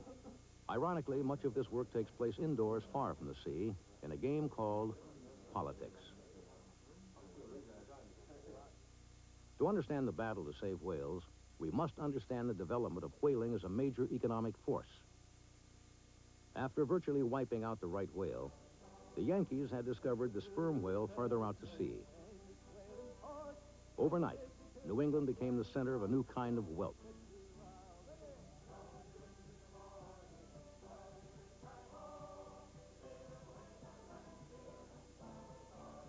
Sperm whales had high-grade oil in their foreheads called spermaceti. This oil fueled lamps and candles in cities and farmhouses all over America.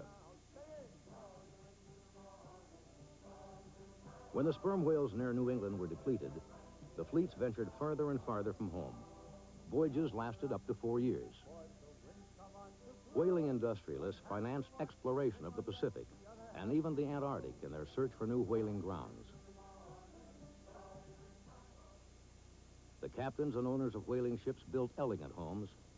On the rooftop decks called widows' walks, captains' wives kept a seemingly eternal lookout for their husbands' return. During the 1830s and 40s, whaling made New Bedford, Massachusetts, the richest per capita city in the United States.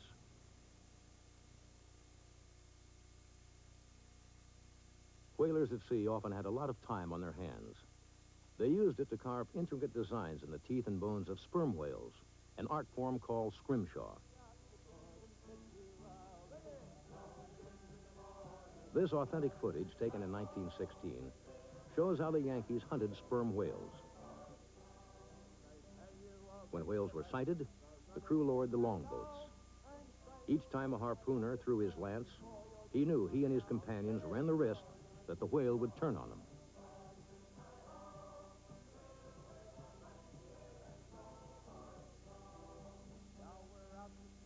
At the very least, they faced the Nantucket sleigh ride as the wounded whale fought for its life.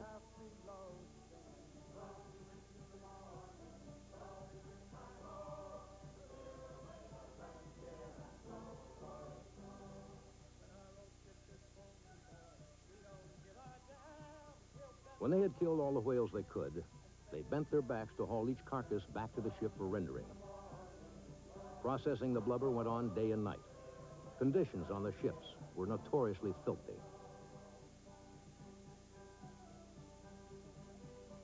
It was not work for the faint of heart. A single slip on the flensing planks could send the cutter into cold, shark-infested waters.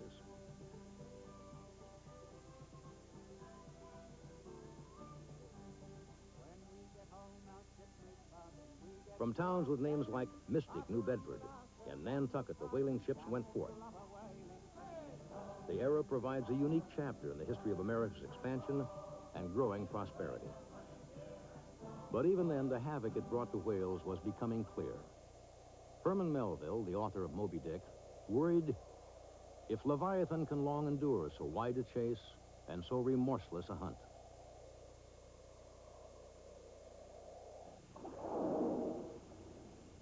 As sperm whales declined, whalers sought new targets. For centuries, they had gazed wistfully at whales that were too big and fast for them to catch. Blues, finbacks, humpbacks, sei, and Brutus whales. With the advent of steamships and invention of the harpoon cannon, these two came under the gun. The business of whaling had become a truly remorseless slaughter. All here today. I do not need to remind anyone of the importance of the issues which... After World War II, populations of all whale species were declining worldwide. In response, 15 whaling nations met to form the London-based International Whaling Commission. Their purpose was not so much to protect whales as to ensure the long-term well-being of their industry. But it was the beginning of whale conservation. Despite these regulations, an all-time high of 60,000 whales were killed in 1960. Then the numbers crashed as one population after another was wiped out. Extinction seemed inevitable. Just when it seemed hopeless, two things happened. Synthetic materials almost completely replaced whale products. And a dramatic discovery changed forever the way people view whales. Dr. Roger Payne electrified the world when he reported hearing the mysterious and wondrous song of the humpback whale. And suddenly it all had a structure, it all meant something. And that was something that I'd never, ever hoped for. Or what it began to mean to me is that these animals were apparently producing a series of sounds which were, they must have some strange meaning, must have an important meaning for them. They wouldn't work that hard. They wouldn't try that much variety if it didn't have a meaning. We coexist on Earth with a species, a series of species, which have brains larger than our own. To me, the single most interesting question in biology today is, what is it that these whales are doing with their brain? Payne's discovery gave people who had never seen whales a new vision of gentle giants with huge brains and haunting songs. These discoveries galvanized environmentalists into action. In 1975, a fledgling group called Greenpeace devised a unique strategy. They placed their own bodies between the harpoons and the whales. They brought the Russian whaling fleet to a stop that day, but more importantly, their dramatic action alerted millions of people to the destruction of whales. The movement to save the whales grew and became a symbol of a new concern for the environment in general. The balance of power began to shift from those who derived profit from dead whales to those who drew inspiration from living whales.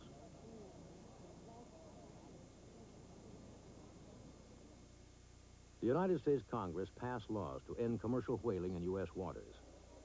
And the IWC was changing too, from a club for whalers to a genuine conservation organization.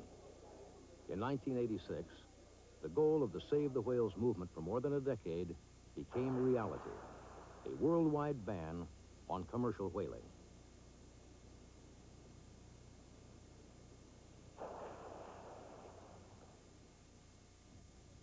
But not everyone was willing to abide by that historic decision. Whaling diehards such as Norway, Iceland, Korea, and Japan used one ploy after another to continue whaling. Iceland killed whales, saying it was doing scientific research. Yet much of the meat from the whales killed for science was shipped to Japan to be sold as a high-priced delicacy. We have to collect more information, biological information, for better utilization and better management of whale resources. That's why Japan is asking to continue the scientific research. And for improving the scientific research, we have to take some samples. The samples in question are nearly 1,000 whales to be harpooned, briefly studied, and finally sold at enormous profit. It's an absolute cheat. It is something which has no justification scientifically, and the thing that's so sick about it is that it's using science. They're not going to learn any science. They're going to learn they're going to get a lot more whale meat. That's what they're going to do. Craig Van Nood, director of the Monitor Consortium of Environmental Groups, follows the role Japan plays in the whaling business. All large-scale whaling would disappear if Japan wasn't providing the market and paying the high price for the whale meat. So Japan is really the key to the end of commercial whaling. In 1987, one of the most tenacious of whaling nations, the Soviet Union, extended the spirit of glasnost to whales, announcing it would withdraw from the business. That move was hailed around the world.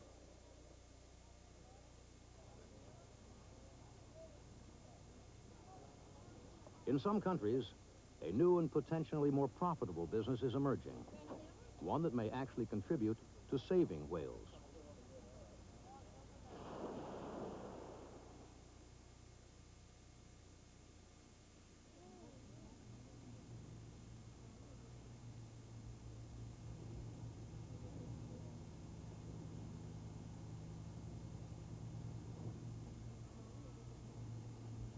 As whales come under protection, more and more of them can be seen along America's coastlines. In the mid-1970s, Al Avalar, a sports fishing captain from Cape Cod, Massachusetts, took advantage of the increase in whales nearby and took a group of school children out to see the whales. It was back in the winter of 1974-75 that I decided to go whale watching, and it was all because the media, the newspapers, every day had something about how close the whale was to complete extinction.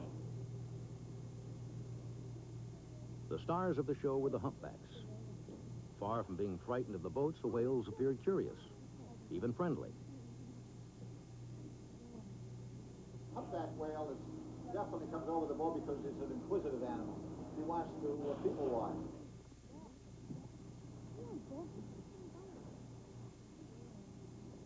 If we stood on the bow, the humpbacks would come to the bow. We walk aft, and the humpbacks would come to the stern. So actually, they were not only interested in the boat, they were interested in the people on the boat. Whale watching has done an awful lot to save whales, I think.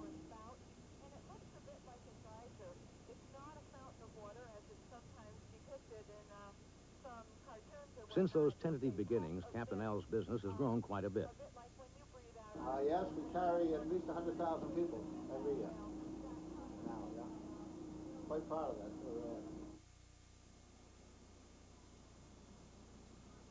Even in terms of dollars and cents, living whales are now worth more than dead ones. Whale watching is a growing part of the enormous wildlife recreation business in the United States. It draws tourists to coastal communities, employs fishermen in their off-season, and spawns associated businesses which employ thousands of people.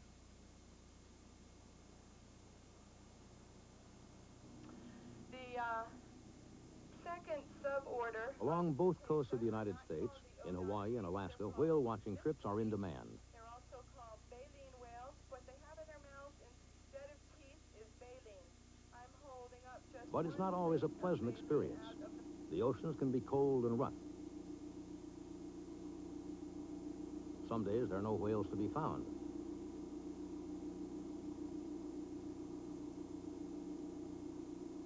But there are also days when whales swim right up to your boat.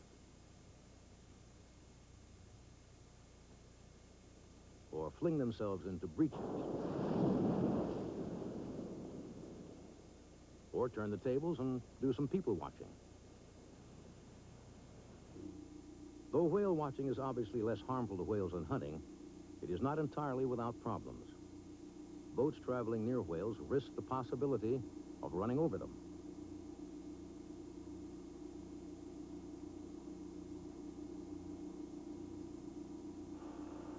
And the growing popularity of whales can be itself a problem.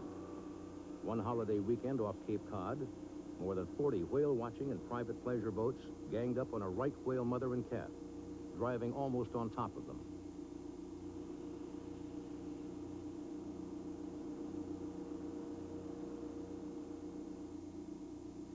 As the boats moved in, the whales dove to avoid them. When the whales surfaced, the boats headed straight for them.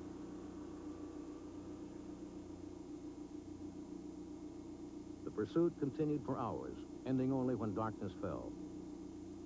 This kind of attention stresses whales and can drive them from areas crucial to their survival.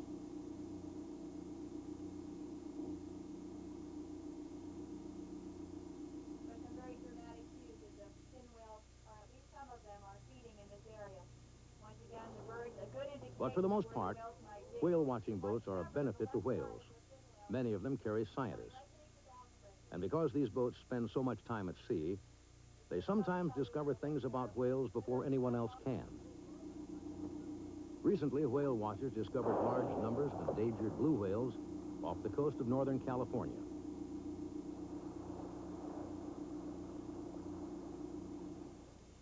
Though some scientists claim blue whales don't breach, this one apparently didn't get the message.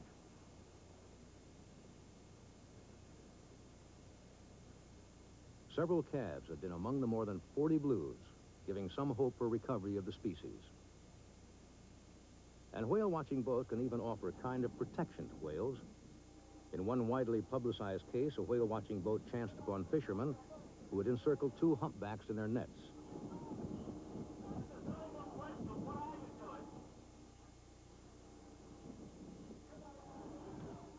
The entangled whales were drowning as the fishermen fought to save their nets. The whale watchers protested.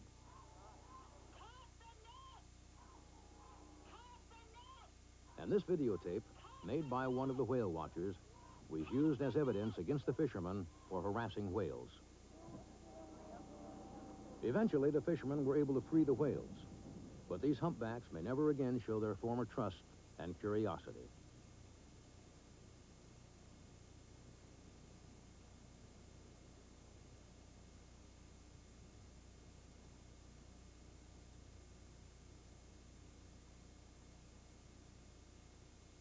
Though whale watching began in the United States, its popularity is growing around the world.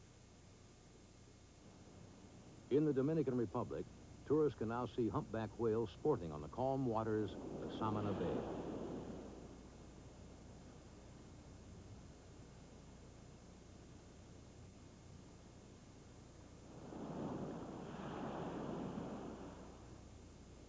North of the Dominican Republic lie the treacherous Silver Banks. While these shallow waters have claimed many ships, they are the breeding grounds for the largest concentration of humpback whales left on Earth.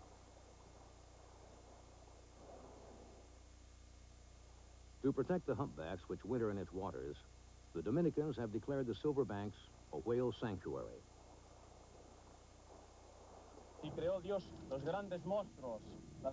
In blessing the sanctuary, Father Benjamin Picado reads from Genesis. And God created great whales and every living creature that moveth. And he saw that it was good.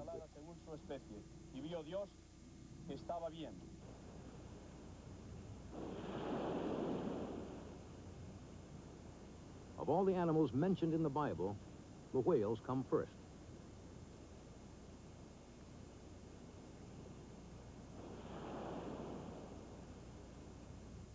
U.S. scientists, supported by the nonprofit Center for Environmental Education, are helping their counterparts in the Dominican Republic study this population.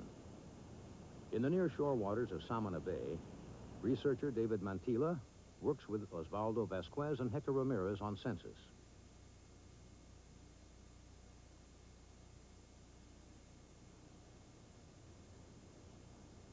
The work is conducted in 3 phases.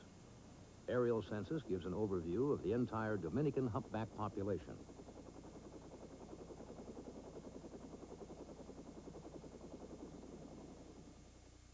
The Samana population is observed from cliffs.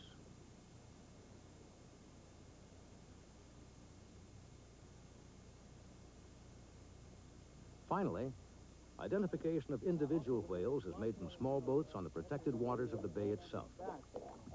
And lobtailed, if you catch it right at the highest point, you can get a picture that will help you. You can determine the gender. And but it's important to get the tail pattern in there too, so you know that that gender goes with that individual. Humpbacks have unique patterns on the undersides of their tail flukes. Though they may change slowly as the whale matures, the patterns are reliable identification marks. Fluke prints photographed here can be compared with those on file in New England to show mother-calf relationships and migratory patterns.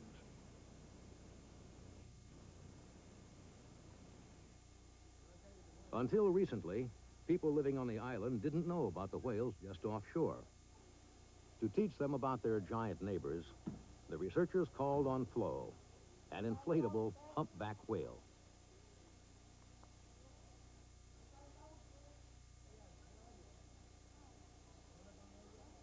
They used Flo to illustrate